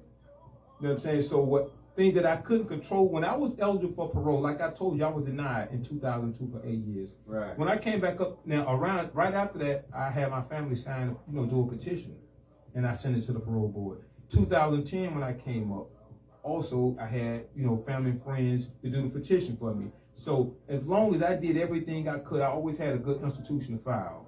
If they denied my parole, of course I was disappointed, but I wasn't furious because I did everything I possibly could, to get my parole granted. Let me ask you this. Okay, so when it comes to parole, and I know it's a parole board that you have to go before that can either grant you or deny you parole. Yeah. Now, with the petitions, what kind of role do the petitions actually play in the To be process? honest with you, I think it played none at all. Right. I'm just being honest with you. Right. Me looking back, like I said, 2010 did the petition thing. 2015, similar thing happened. At the time, my wife at the time had she did everything, prepared a nice package, and sent it to the parole board. Right. Still nothing. 2010, I was denied. Like I said, came up in 2010. Back up, I was denied. 2015, I came up. They denied me again for 3 years. So when I came up in 2018, I go up to see my counselor. Around that time, a lot of people it was the 90-day letter was called they call it a pardon. Right. So a lot of guys were getting the letters, and I was expecting one. And I go to my counselor, she was like, unfortunately, you was denied again. Damn. So here it is, 2019 came around, so, I had to go see my counselor like 3-4 times a year. Yeah. So I went to go see at a specific time, and she was like, Kegler, our word got around that I wrote books. She was like, they say you write books. I said, yes, ma'am. She said, do the parole board know? I'm like, I don't know. You know what I'm saying? So I went to my dorm and, brought my stuff up and see my books. I also signed 2 book contracts. I signed with Oster Publications in 2008. Okay. I want to touch on that real quick. How did you make that happen, being behind bars and everything? 2007, 2008, I met a guy by the name of Kevin, which he was a writer. Right. Pretty successful. Well, he was also incarcerated? Yeah. Okay. So I actually read one of his literary magazines, and I seen Oster Publications, and I wrote the woman, and I sent my manuscript, handwritten manuscript, and a lot of people were like, don't do that, they may steal it. I said, hell, I write it again, this is my story. Yeah. I don't care, I'm tired of this stuff sitting in my locker. Right. You know what I'm saying? I want somebody to actually see. Anyway, I ended up sending her a couple of my books, and her chief editor by the name of Wendy Gallo, she read my manuscript and said I was a genius. And I don't know if I was a genius, but anyway, they signed me to a 2-book deal. This is in 2019? 2008. This is back in 2008? 2008, I signed a 2-book deal with Oster Publication. Unfortunately, y'all know recession had hit real hard around that time, so they shared my books indefinitely. Okay. I don't want to move too fast. So in 2008, you had been incarcerated how many years? I was 13 years. 13 years. Man, so what did it feel like after 13 years getting a breakthrough, like, signing the... I felt like it hit the lottery. Yeah. Damn. Just being So honest. how did you even link up with it? Like, you sent her your Yeah, I wrote her a letter first. I wrote her a letter and told her that I was incarcerated and that I wrote books. Right. This was, you got to realize, I started writing long before the so-called boom of the urban lit. I wrote my first book in 2000. Okay. So I was doing it before the boom hit. Unfortunately, I was not in a position to get my books published. Right. Yeah. So I did my own LLC called JMK Publishing, which is my son initial, Jamal Malik Kegler Publishing. Okay. I didn't put a book out right away. My first book was put out in 2015 with the help of my ex-wife. Okay. I'm So you have a publishing company. Yeah. Oh, I'm sorry to stop you Well. again, because it's so like your story is so it's so elaborate, and there's so many details that I just want to highlight certain parts, like who pointed you in the right direction to even get your LLC established. I don't know, probably just hearing guys talk. You know what Right. I'm saying, about me being in the literary circle. You know, I always had a phone. It sounded complicated, and then you said I can do I it. just went through LegalZoom. I paid $357. I seen Shapiro, actually he was one of the attorneys for O.J. Simpson on this case. Yeah. So I seen his advertising. Okay. And I paid $357 and got my my LLC. Gotcha. Okay.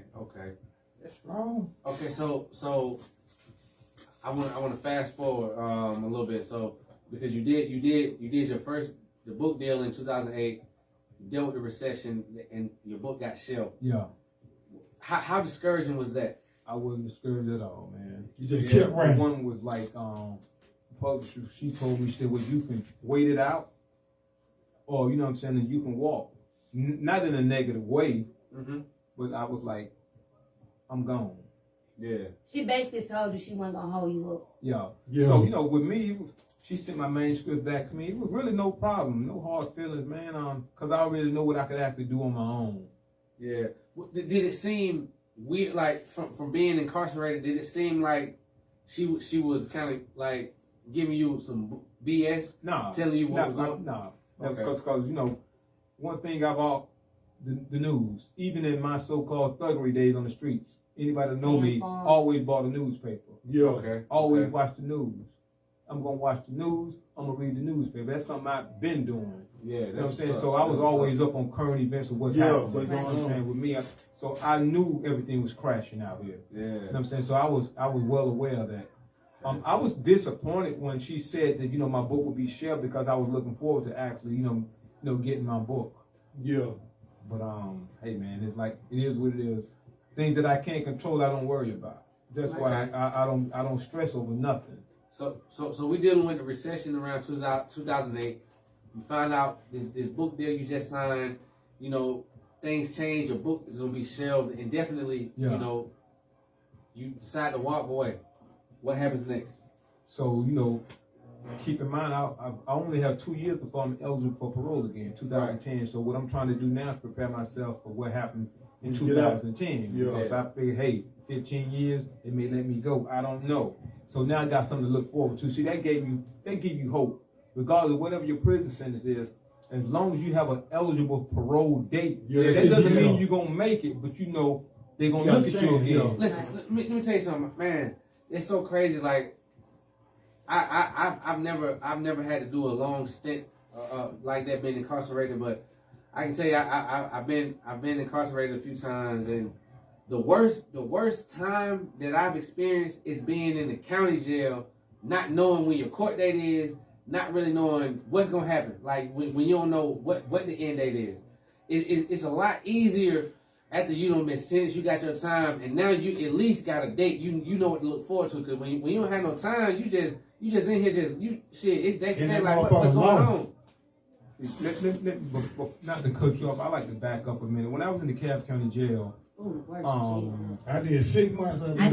Even before my trial, my lawyer sent me a letter. She had the statute wrong on there, saying that that the district attorney was offering me 20-year sentence if I was to plead guilty to involuntary manslaughter. Right. Involuntary manslaughter carries 1 to 10 years. Voluntary carries 1 to 20. She had the statute wrong because she said 20 years. Anyway, I showed the letter to a couple so-called jailhouse lawyers. And they was like, man, don't take that, you crazy, don't take that. Yeah. If you'd have took that, you'd have been out, right? It's then, a mess up. Back then, on 20 years, you were serving a third on average. But the lawyers have probably served in about 8 years on it. No, I think my question more. My thing was, to be honest, looking back, I should have took the plea bargain, but I didn't take the plea bargain. And the day of my trial, when I went to the courtroom, Yeah. I decided, I said, boy, they got everything rigged against me. I said, I'm not going to, I just know how it is. So I told the lawyer that, I said, hey, I take the plea bargain. Yeah. By that time, the district attorney, something happened, they took the plea bargain off the table. They said, you going to trial. Damn. So instead of me pleading guilty to, the 20-year sentence, I went to trial. And, the rest is Guilty. Damn. What was the trial process? Well, I'm not gonna ask you that because I know it was a nerve-wracking process.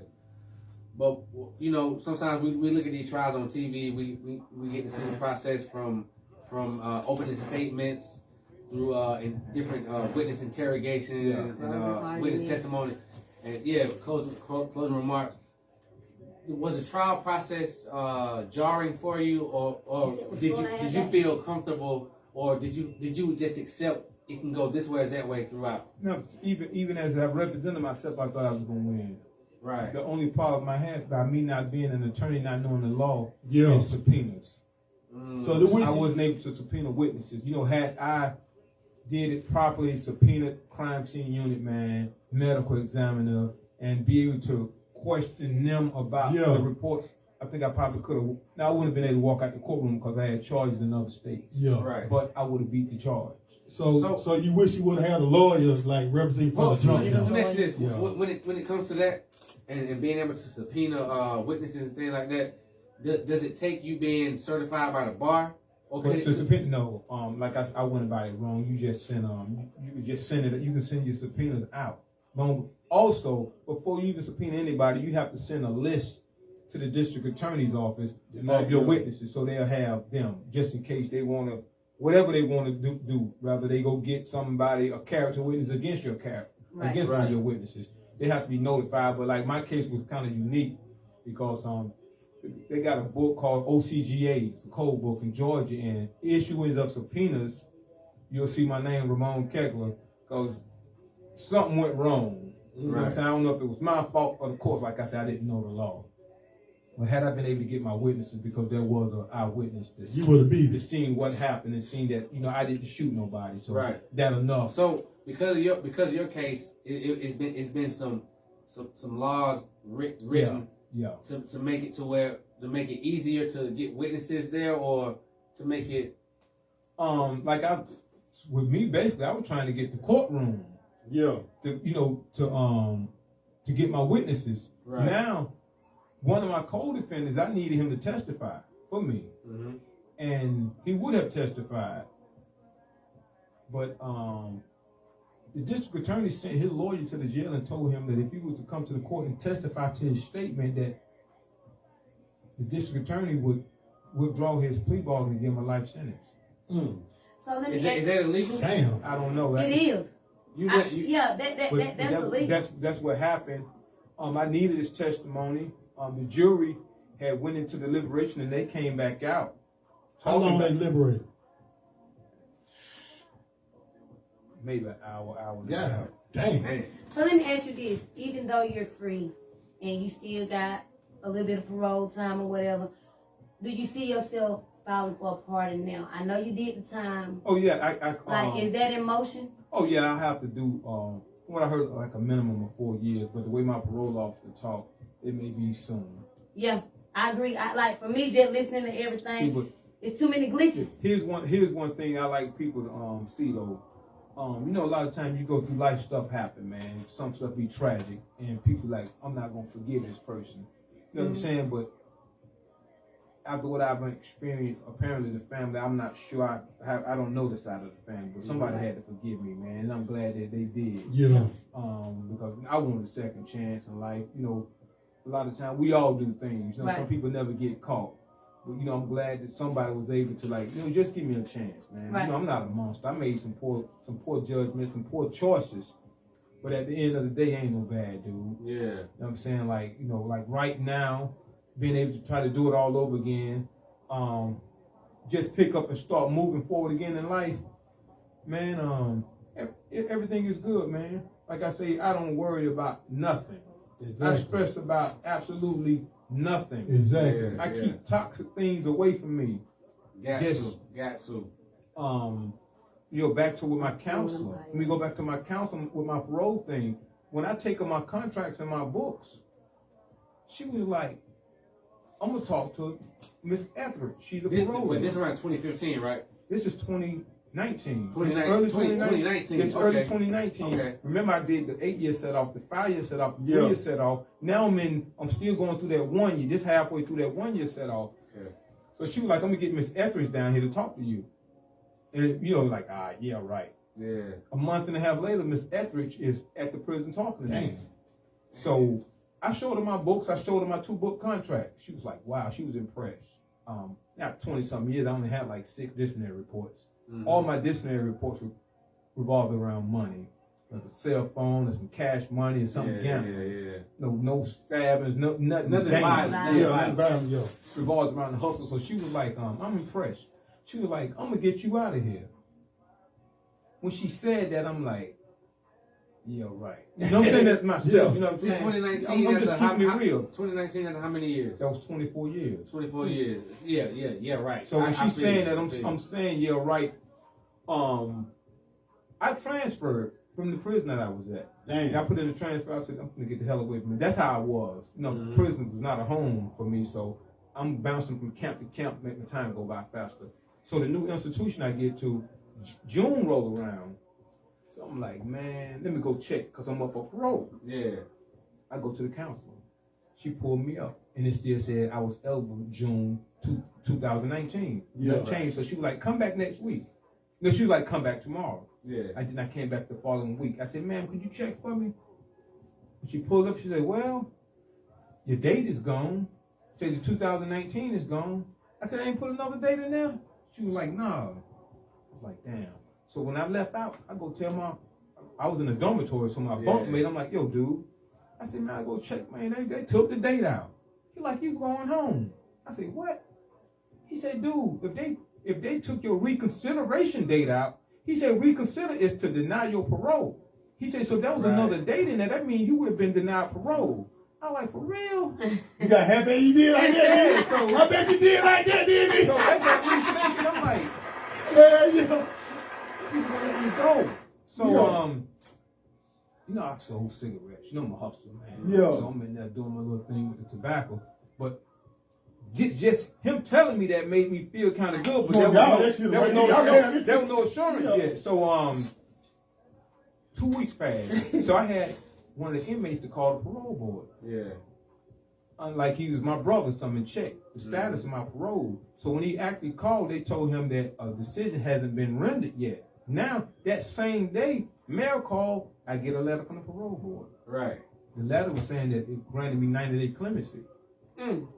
So that's what I was looking for. Yeah. So I was like, it's over with.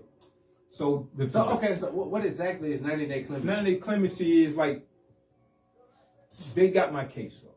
So like she said how they sent letters to family members. So my take, them 90 days, they're gonna let me go. Yeah, but any big thing come up, they probably like, no. Yeah. So okay. We're like a 90-day wait. Yeah. So the 90 days turned into actually 108 days before I actually heard something. Right. I got another letter saying that I was going to transitional center. Say I've been granted parole pending the completion of a transitional center. So when I got that letter, man, I wanted to do backflips, something, you name it, break dance, you know what I'm saying? So I'm on cloud 9. So I would go out on the yard when they call yard call. And I was always like alone, so I'm walking by myself around the track. Right. Contemplating like, man, these people let me go. And I'm looking at the trees and stuff, and I'm looking at the other guys out there playing soccer and all that type of stuff. I'm like, I'm not with them guys no more. Yeah. Go. A week after I got that letter, my counselor called me. People going to lunch. She was like, Kegler, I need to see you. So I went and I was like, yo, what's up? She said, I got some good news.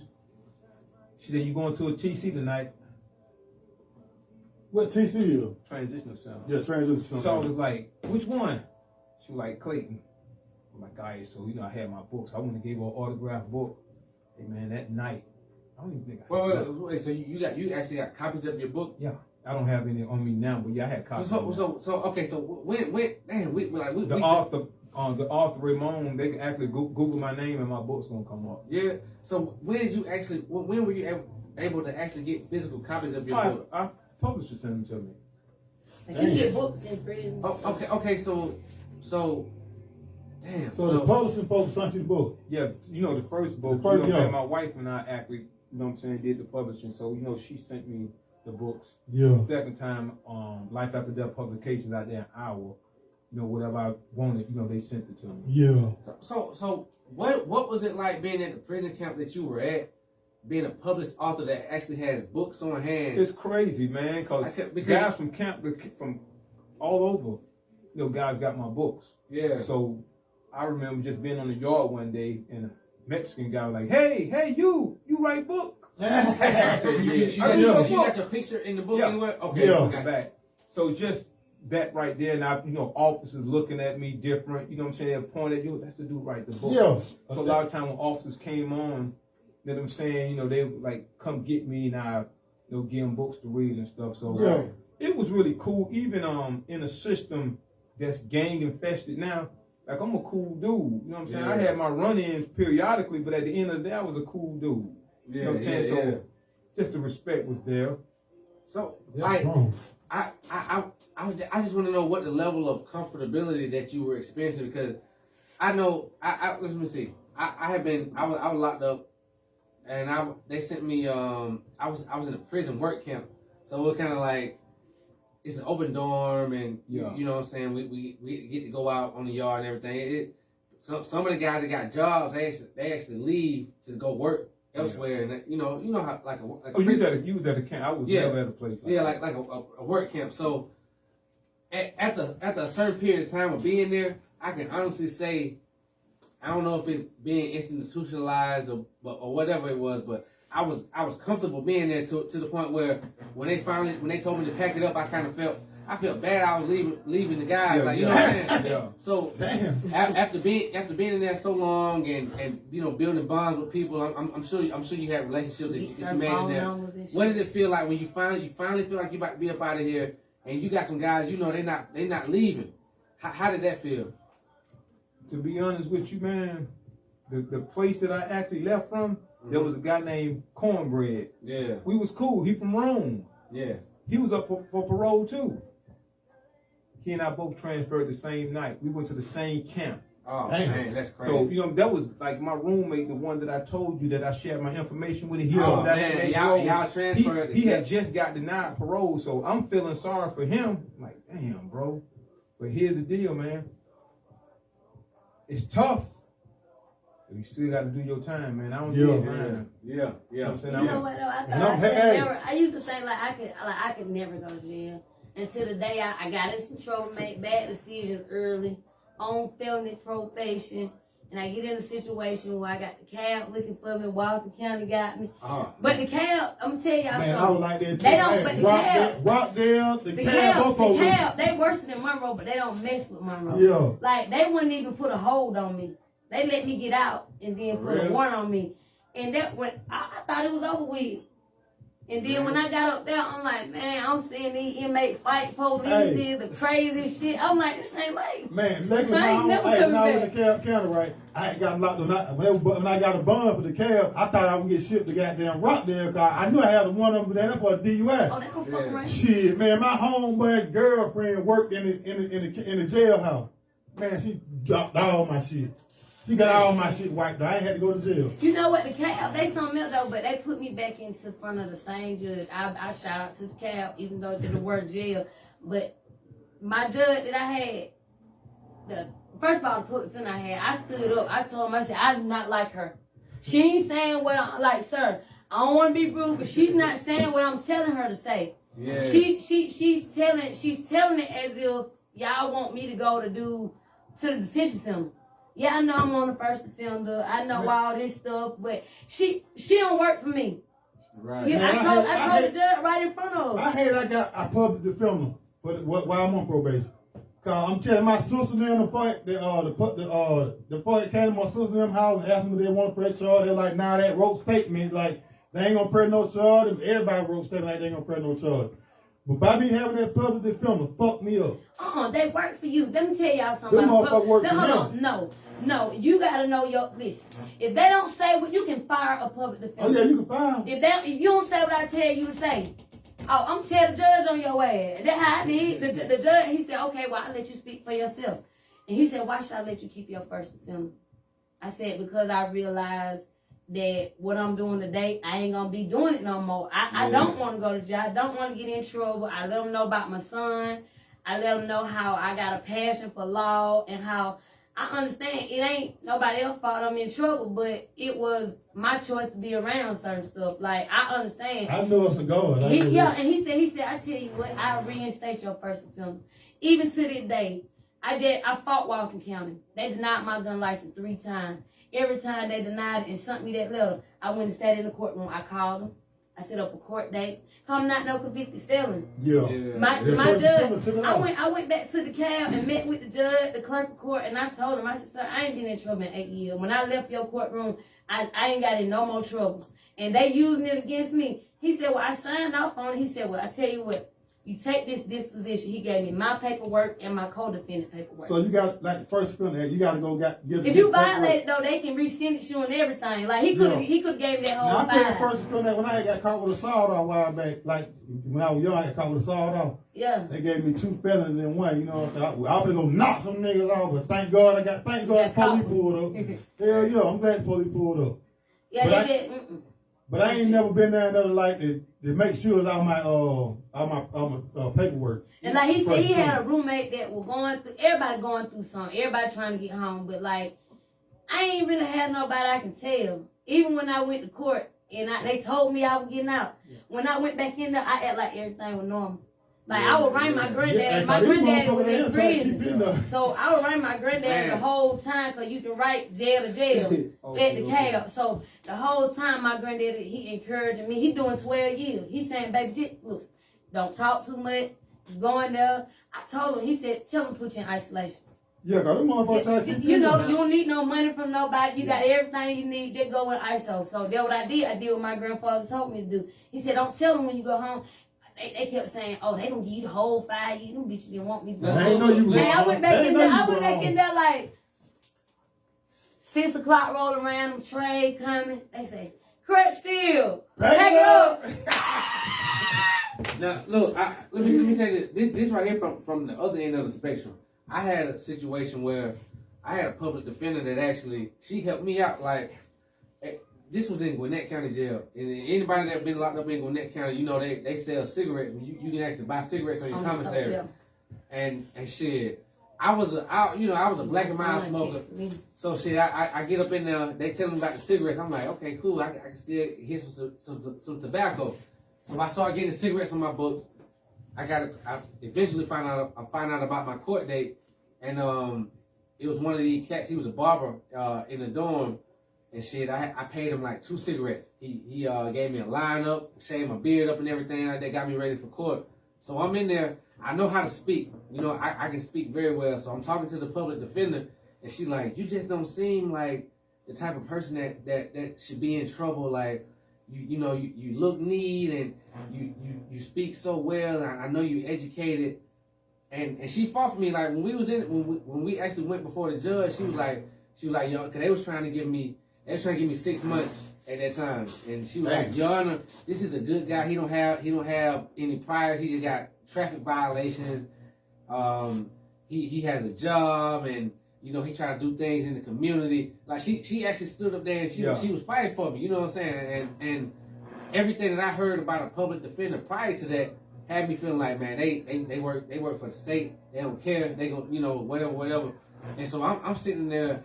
I'm already scared. I'm like, man, these folks trying to give me the time. I'm not built for this. That's how I'm thinking. So, and she's sitting there fighting for me, and the judge seemed so stern. Like the people before me, that he was just giving them the max. Like, you 6 months. And you like, damn. Like, yeah, and it was a probation violation. Yeah.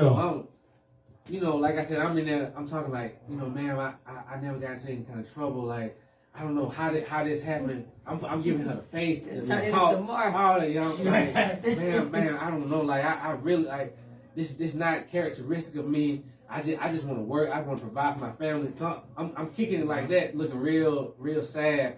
And she was in there, like she was going hard. Like her and the judge was going back and forth a little bit. And the judge eventually said, you know what? You're right. He does seem like a good, respectable young man.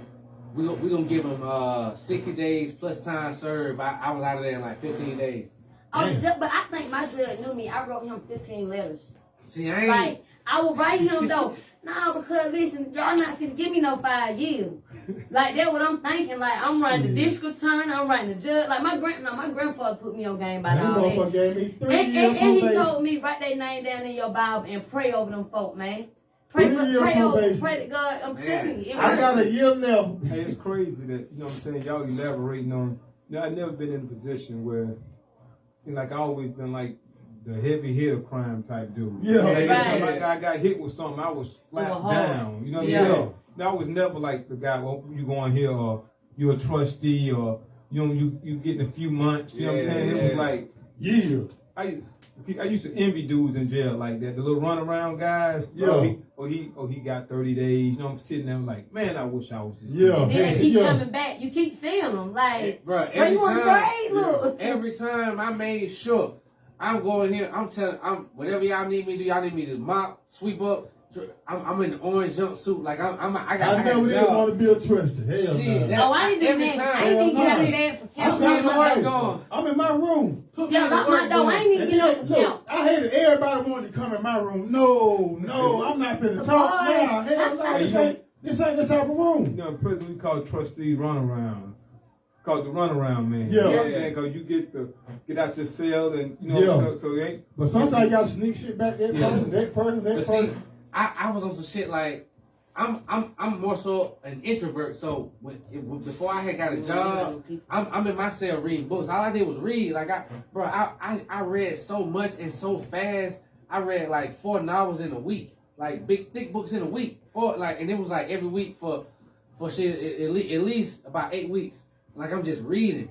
And so when they finally they told me I could go to the work dorm, I was so happy. I want to go outside. I need to. I want to feel the sun. You know what I'm saying? Like, because in Albany, you don't go outside in that county jail. Yeah. You lock down 22 hours a day. That's like it is in the you lock county. out 2 The hours. county, they outside, inside. Yeah. At the county, like, I mean, you can see you can see the sun, you know, It ain't but it ain't outside. not. See, Yeah.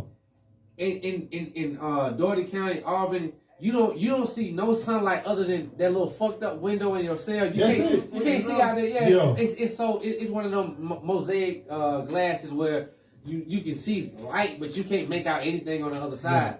Man, we was in there goddamn making alphabet cards, texting the niggas cause the women don't face the dude can see it. They ain't the one doing this. We were The tripping. main thing, we ain't in jail. Hey, The main thing, we ain't in jail. You know what I'm saying? And I know We gotta do let everything. We gotta do anything to stay out there, me say this for Not anybody. anything, but don't tell. I'm staying out that But bitch. I'm but gonna tell If about you this. did it, you go. For anybody that's You know- watching, we talking about this type of lifestyle so candidly because it's something we experience. We haven't experienced it on the level that Raymone experienced it, but we can talk about it candidly because it's we dealt with it. We made it up out of it and we pushed it forward in a positive direction. So we're not talking about it to glorify it, but to just shed light on the different dynamics of how things go. This is what I actually like to speak on. If I can go back to 1994, when this crime occurred, what I know now and what I found, I'm telling everything. Yeah. I'm keeping it real. You know what I'm saying? I'm telling because of the situation I was actually put in trying to protect people, not saying nothing, and here you don't give a statement implicating me as to what you did. And even after I found out the statement was made, I still said nothing. So what happened to the other person? The actual trigger man did maybe 8 years. Damn. So he made like you were the trigger man. Let me tell you something. Fuck. No. But here's the deal. I don't hate the dude. I don't want to get him. Because a lot of guys are like, man, I get out, I'm going to do a damn thing. It's over with. It's what I'm over. saying? You don't He need the move on with time. his life. You know what I'm saying? So if I seen the guy, that's not like we going to be boys and nothing, but it is what it is. You know what I'm saying? Yeah, it's I'm over. past that. Like You ain't water trying to under go the back. bridge. I'm not mad about nothing. the judge, the district attorney, everything happened is behind me. Everything is behind me, and I'm moving forward, man. But what I like to say, like on the keep it real thing, man, what you have to realize, everybody don't see First 48. Right. You had these guys sitting up there, they can tell. Yeah. You know why? Because until you face with a life-changing sentence, and them people offering 20 years, a life sentence, 9 times out of 10, you telling. Yeah. I was just a stupid dude back then. I didn't know no better. They told on you. You know what though? You kept it 100. They told on You you. know I what? had to be stupid. In my It was really family one of my situation, co-defendants it was actually like this. implicated me as being the shooter. You know what I'm saying? Whoa. So, But he was a shooter. But I ain't gonna care. I went to That's go crazy jail. right there. So, That's man. you know, that's Yeah, no. like I say, that's what it was. But like I say, you know, I'm not mad. But what people need to realize, man, especially a lot of the younger guys, hey, man, you out here in the streets, man. Back away from the gangs, stay away from that bullshit, because I'm going to tell you something. Google up the Georgia prison system and Google up the murders and deaths. I was just talking to a friend of mine at Wilcox State Prison. Someone was just killed down there a few days ago. I think that's the second body down there in the past month. Dang. But there's a lot of people getting killed in the Georgia prison system. So I'm telling you here to keep your ass out of these people's jail, man. For real. It ain't nothing about being tough or being real. Ain't nothing going on in jail. You coming in there young guys. A lot of you guys are scared. You join these gangs, and if your family's sending you money, what you're doing is you're getting extorted by the so-called big homie or whoever. You're going to give them your stuff, and they're going to take it from you. Yeah. You know what I'm saying? Yeah. So I'm telling you, a lot of y'all can't fight. Ooh. Stay out of these people's jail. Stay out of jail, Let man. me just you know what it is. Stay out of these people's Stay jail. out of jail. A big part of the problem is, man, within our community, that we got lied to for so long. Like the whole We got lied to, or we got real lied nigga, to. street nigga. That shit is it's a lie. That's nothing. It's a lie because these people that they convince you that you need to ride for the cause, ride for them, and hold it down when they know if the situation was swapped around, they not finna leave their family. Hell no. But they know that they not the ones that was the main part of this situation that went down. Nobody is trying to leave their comfortability, their family, the people they love, and their job and all that for something that they know that they wasn't really part of. And what these guys do is they know people look up to them, so they make us feel like, okay, shit. If you tell all these people that fuck with us, they're not gonna fuck with you. If you tell shit, you might get your head knocked off. But shit, I ain't even had nothing to do with it though. Like, so why y'all looking at me crazy for just clearing my name when if the shoe was on the other foot, y'all gonna do the same thing? And they're supposed to clear their name. Here's a misconception, man. It's sad that you got James and Jimmy. Yeah. James is the community activist guy. James is the one go get the kids, take them to the park, you know what I'm saying? Take them, to the river or to the Hawks games or whatever. James do all this stuff. He help the old women, you know what I'm saying? Organizing the neighborhood, picking up the paper. But then the other dude, he's what they call the real nigga. Yeah. He's shooting up shit, slapping motherfuckers out with Robbing, doing everything. But you got to realize they call the other dude a square. And he the real nigga. I'm just keeping it real. Yeah, Just And James the real nigga. It's all a and he's myth. the real dude. Yeah, he the one doing for the community and the kids. Actually destroying the community, oppressing people in the community. This one, he real. Why? Because he shot such and such. Or he real because he's some bullshit. Right. Call it like it is. But the other guy, y'all want to say he's nothing because he's a square. But he's the one doing the positive. He's the one on the whole positive movement. Exactly. This dude, his whole movement is negative. Yeah. But man, come on, man. That's what we've been brainwashed. Yeah. That's what we messed up at. And then you have to look at the people who run these radio stations, the music that they playing. It's bullshit. Yeah, I'm just keeping it real, man. Glorified. Violent music and gang music, like that shit. That's what get all the spins. There's no Man, they got a jail genre, place. there's no other genre of music to where people actually talking about gunning each other down with choppers, but rappers, Cause they black got, rappers. cause they got I'm a just keeping system. it real.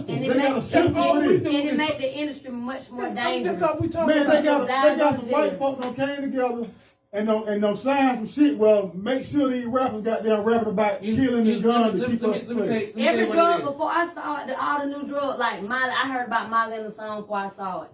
You feel what I'm saying? Like Future, you know, Perks. Before I knew about Perks. But Future blowed it up, now the whole world on Perks. You can send a lot of niggas to hell through your music. Let me get into the music thing real quick. So when it comes to music and what not even just music, sound waves, everything that around us moves. It has a vibration. You know what I'm saying? Like even these solid objects, the molecules that come together to make it, they moving. You know what I'm saying? Like it's moving so fast that we can't even see it with the naked eye. Everything is in motion, and it's sound. It's sound waves. It's waves that determine the frequency of different objects, like how hard this is or how soft the case on this phone might be. It's the frequency of the oscillation of these molecules that determine how tough something is to the touch and things like that. So when we get into music and sound waves, like these music. It's these frequencies, like certain things that's said, and you know the melodies and things like that. That it affects our body. It affects how we think. It affects how we feel. It can change our mood. So when music is talking about a certain type of thing, like these type of sound, these waves, like it has an effect on us. Like whether it's positive or negative. Like you know, you got certain artists that talk about certain things. It make you want to go in the club and shoot some shit up. It make you want to go do something. It make you want to if you keep hearing about it over and over and over and over, shoot, I'm gonna shoot it. Then that thing, you're gonna be like, man, this nigga fuck me, I'm gonna shoot that motherfucker. Yeah. Like, and see, that's why if you get into meditation, and you know, like back in the day before we really tapped into it, we see on TV they do those type of tones that they're doing. It's a frequency, certain frequency that they're doing with these tones that you know it can heal certain things going on with your body. Or break it. And you know you get people, a number of people doing this shit at the same time on one accord, same frequency. Like it shit gets powerful. So with these songs, with these type of messages, it shit resonates. You know what I'm saying? Like it already is hitting your psyche because you hearing what they're talking about. But outside of that, just the frequency of like a gangster song, like type of frequency of the beat, like it hits you a certain type of way, and you know this something that we're not even aware of overtly, but it's going on, and these, you know, certain music it make you feel a type of way, and shit, you know, this being glorified, that's what the youth is on. Like if they coming up, they coming up, and all the music that's being championed. All the music that they're hearing on all the social networks, on all the radio stations, talking about this type of thing, shit. Ass shaking and guns. But listen, we heard my little 10-year-old son music. Yeah. And that's a perfect example of everything you just said. Yeah. This a kid, I don't even know where he get this that. from. I don't know how he know about none of this stuff, but it all what he hear. It's all what he consumes. And it's like it coming out of him, and I be like, 10 years old, like, God, hype. He got like 27 songs, and all of them stuff like, I want to hear it because it hear, but I really don't even want to hear no child talking no shit like that. Yeah, exactly. You know what I'm saying? It ain't cool. So it just like you said, I think it's, like even when he was a baby though, I would hold him close and he'd cry so bad. He crying, like you said, the sound like, just keep making that sound, and it just like, it, calm down. so yeah, but back to But shout out to Raymone, man. So let me give you another round of applause. This man got a real story, man. He got a real story. Real I don't story. even feel like we can get the whole story on the show, I y'all. know it, man. We have to do an exclusive, Just get him a whole, like a whole, like, you know what I'm saying? Like, cause I mean, it's a lot, and I think I people could need to hear. definitely, like I say, make time, you know, swing back down here one day. Yeah. So, I mean, we can pull up on you. I definitely like to elaborate like my transition upon, you know, after I was released. Right. Yeah. The way I was able to get out. We got time to get in that right quick now. And actually be successful. Like I say, I'm succeeding. When I paroled out, I paroled in my brother's house. Yeah. After being in the halfway house for like 6 months. Due to COVID, it shut things down, so I only worked for like 72 days on my job. Fortunately, So you got out right as COVID was coming? Yeah, okay. I got out, but fortunately, I had like $8,000 when I released from prison. So I wasn't rock bottom, you know what I'm saying? So I moved in with my brother. I took off. I started working my second week. Yeah. I had to come all the way down here to get my driver's license. Damn. Man. Now after I got my driver's license, I worked for a temp service called Variable. I worked every single day. I worked so hard that I became the #1 temp service working the whole state of Georgia. Wow. So just really chasing like every day, every job, working the temp service, I work in different places a lot of times. Everywhere I worked, everybody wanted to hire me on full time, but I couldn't really get in my time like that. While I was working at the temp service, I worked for a scooter company called Spin. Mm-hmm. So I'm riding around the city of Atlanta in a van, picking up the dead scooters. So actually, one day, usually when I pick up, and I see a lot of scooters I pick them all up. You know what I'm saying? So yeah. I picked up a scooter, and the white guy came up to me. He was like, I appreciate that. You just picking up my scooter. I was like, your scooter? He was like, yeah, I own this scooter. And I was like, how? He was like, man, I'm a fleet manager for Bird. I'm like, word? I'm like, how's the money? He said, man, my first week I made $2,500. I said, you what? So when he told me that, I knew, I put it in the back of my mind. I said, well, starting the next year, I'm gonna get on with Bird. So February, I got on with Bird. February this year, I got on with Bird. I started with 25 scooters.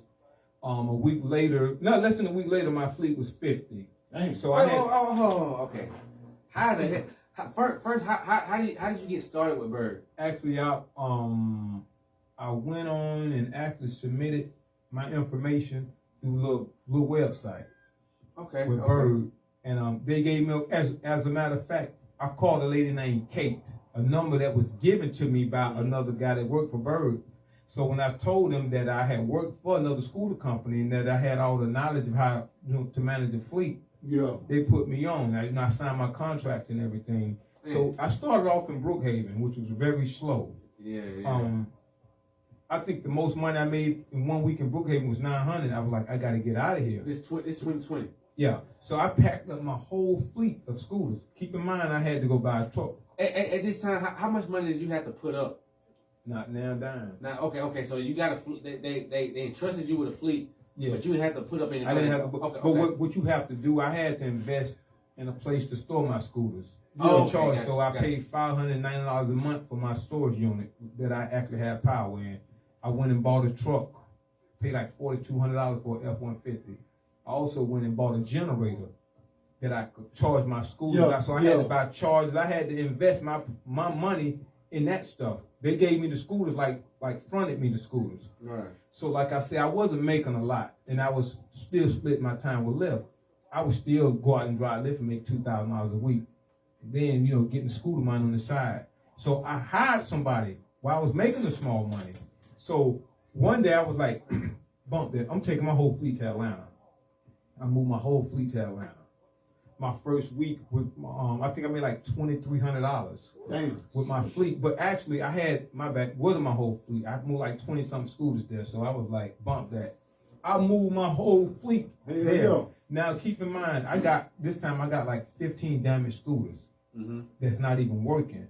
Right. So I only have about 35 actual working. I put them all in the streets of Atlanta, and the income, I was grossing like $8,000 a week. Damn. Now let me say this. I know, right? Back when this first jumped off in the city, I had a job in Buckhead. I was detailing cars in corporate locations. So on my downtime, I just be downtown, just walking. I was riding the train, hopping off wherever downtown. So when this shit first started, I'm seeing scooters. I'm like, damn, why all these people got these scooters? Where they get them from? This is around 2016, 2017, something like that. And eventually, people telling me, just get this app, this Bird app on your phone. So I get the app, I scan it, and then it's like it's $1 to set up, and it's like, I don't know, it was like it charges you per mile, Yeah. but it's cents per mile. You know what I'm saying? Maybe as much as $1 per mile. But you in the city, you downtown, so you're not just driving these long distances. So just hearing the amount of revenue you was making with the low rate per mile that it costs to even ride these scooters, that just let me know how many people were actually. See, with that, it's really like with the scooters. Every scooter that I put on the streets in Atlanta got rode every day. Right. Because every day, every night I will go out and I will retrieve my scooters. Pick up every scooter that I had and I will rebalance it. If the scooter had a lot of juice left on it, I'll rebalance it. Meaning if you got on one of my scooters and rode to a remote area and jumped off, where it's not likely that someone would come through and get the scooter, I'm picking everything up because I got a GPS on them. Yeah. Every last one of them. So I would take them back to my hot spots and I line 5 of them up here, 5 there, 5 here. And I would actually do that. Keep in mind, I was still on the bottom of the totem pole when it come to pay. I had coworkers bringing in 10, 15, some as high as $20,000 a week. Damn. Some of these guys had like 200 scooters, 150 scooters. I never got that amount. Now what made me leave is we signed a new contract. Because we was, after you paid your scooters off, you guys were getting 80% of everything made. Yeah. So with the new contract, they broke it down to 50-50. So now everybody got brand new scooters. They fired a lot of people for nothing. So now I still got the old scooters. Everybody else got the new scooters, but they couldn't fire me basically because I was the only guy in Brookhaven. Yeah. Nobody wanted to go in Brookhaven. So, I would call management. I went to the top of the chain. I said, hey, yo, can I get, my new scooters? You know what I'm saying? Y'all want me to be successful out here. And, you know what I'm saying? They wouldn't budge. So I just had to weigh my options, man. I resigned. And it's hard. A person ain't going to walk away from a 6-figure-a-year job. But I'm a smart dude, man. You got me in a position where I'm not making what I need to make. And I got these old scooters. And everybody else got brand new fleet. So I want to know. I walked away from it. How did you get so business minded to even be able to manage that? Like you just coming out of prison, like not so long ago at that time. Like how? Like listen, man, the hustle was in me as a kid in Atlanta, Georgia, living in Capitol Homes. I think I might have been like. Oh, Capitol Home, that was by It might have been like 1977, man.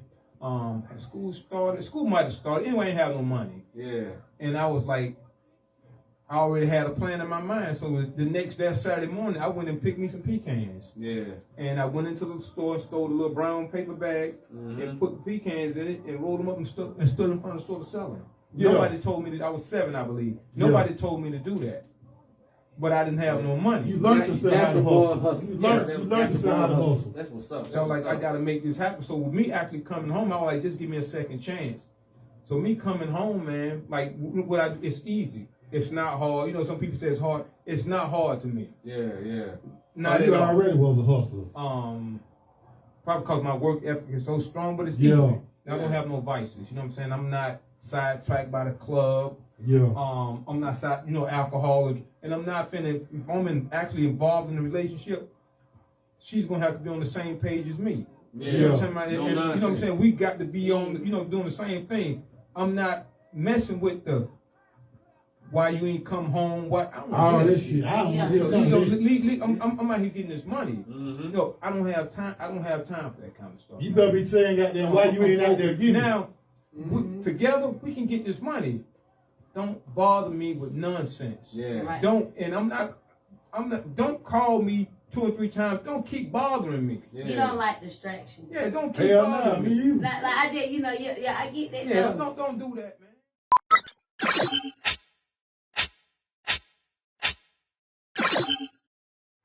We got another long show we did tonight, man. We're not gonna hold y'all, but we definitely got to do a bonus Episode. for this interview. Hell yeah. He got so many jewels to drop, man. It's impossible for us to cover everything during this show. This man got a lot of shit going on. I'm talking about a lot of shit. And I want to tap into the segue thing.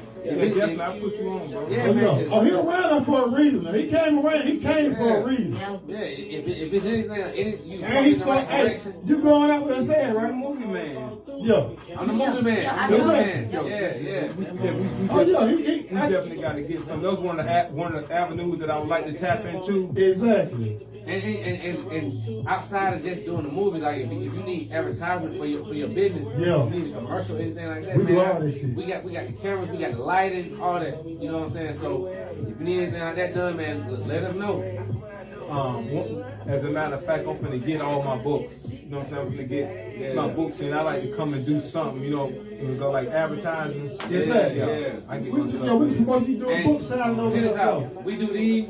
We do the banners. Oh, word. We do Yeah. flyers, business cards, T-shirts, everything. T-shirts. This Hey, they did that one big like this for our tap business. Me and my We a friend one-stop both did. shop. I like Fine. actually, I like to stand beside this before I leave and take a picture with this whole thing, Exactly. and I post it on my page. Oh yeah, Exactly, for sure. We got Yeah. this Major Talk TV here. Major Talk TV, man.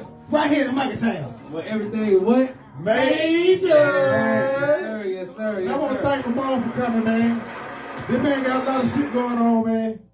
Yeah, and just with all the shows and stuff that I watch and the different things I've experienced, like having to go to jail, not doing no serious time, but just experiencing what it's like to have to sit down and be away from your family and loved one. To know that he had to sit down for that amount of time, knowing that he essentially was innocent. He played a part in what went down, but he was essentially innocent of what he was sitting down for. Just knowing him doing that and coming out after all that time and being so humble, like I said before, and business oriented. Man, that's an inspiration. Because I know people that never had to deal with that type of struggle. And they out here bullshitting. You know what I'm saying? Like, it's a God, but for real. That's And amazing. sometimes God can put us in the worst, most hardest positions. And it's just like, with his story and his background, everything he done said today, if he didn't do 25 years in prison, who knows? He probably wouldn't be sitting right here. Doing. And his story Exactly. Like you say, he probably somebody did. gonna listen. You know what I'm saying? Somebody, even if it's one person, these young guys, they gonna get it. You want to share anything about that, folks? And also, let everybody know where they can get your books. The ones you got published, let everybody know where they can find them. You can actually go to you can go on Amazon, but if you just go to Google and Google up my name, Daauthor, spelled Daauthor Raymone, Raymone. Go on like Daauthor Raymone, Google up my name, and my books will appear, and you can actually hit the link and go from there. When Players Play is probably my best book. All 5-star reviews. Nothing under five stars. Yeah. If you like, a lot of my books is about relationship. I think I'm a relationship king. Relationship. No about relationship. Nothing under 5 stars though. Everything 5. Whoa, round of applause for that. 5 stars for Ramone, man. I still want a hard copy, but I'm gonna Y'all buy check it. him out on Google, man. Y'all Google. Google the amazing. author Raymone. That is amazing, man. We appreciate you for coming, sitting down with us, and like I said, we definitely gotta do some sort of follow up and Do a book signing. bonus content. Yeah, man, it's We can so do a much. book signing. We gonna talk off camera Okay, because man, we got the build. We got the build for sure. For my Facebook friends, you go to go on YouTube to Major TV. Major Talk. Major Talk TV. Yeah. Major Talk TV. Go to YouTube and subscribe. Yes, You know what I'm sir. saying? You gotta Yes, support sir. black business, man. That's right, Hey, man. Once listen, check again, this man. out. Man, this right here, this is the first guest that came through. He bought one of my Vise Boulevard sweatshirts, and you know what I'm saying. Like a lot of times, when the guests come through, we try to more so cater to them. He actually came through. He bought something, and I appreciate that for real. No problem. He say support all black businesses, man. And y'all Once also, again, man. What you gotta say, A-Boo? Tell him what you gotta I'm say. about to tell them. Vote Don't who? forget to vote Adolphus Gaither. Exactly. District 1 City Council, Social Circle, Georgia. Y'all go hey, vote. I don't want to hear that shit. Early vote in Saturday. That's Early right, vote that's in right, Saturday, that's right. man. And The election is Tuesday. It's Tuesday, man. November 2nd. Make sure y'all go Election vote, day. man. One more time, man. Thank y'all for tuning in to Major Talk TV. Yes, sir. Right here in Town. Where everything is what? Major! Yeah. Shots out the mall, man. Yee! Major Talk TV, man. Right here in Town. I am the Daauthor Raymone. Y'all. Like,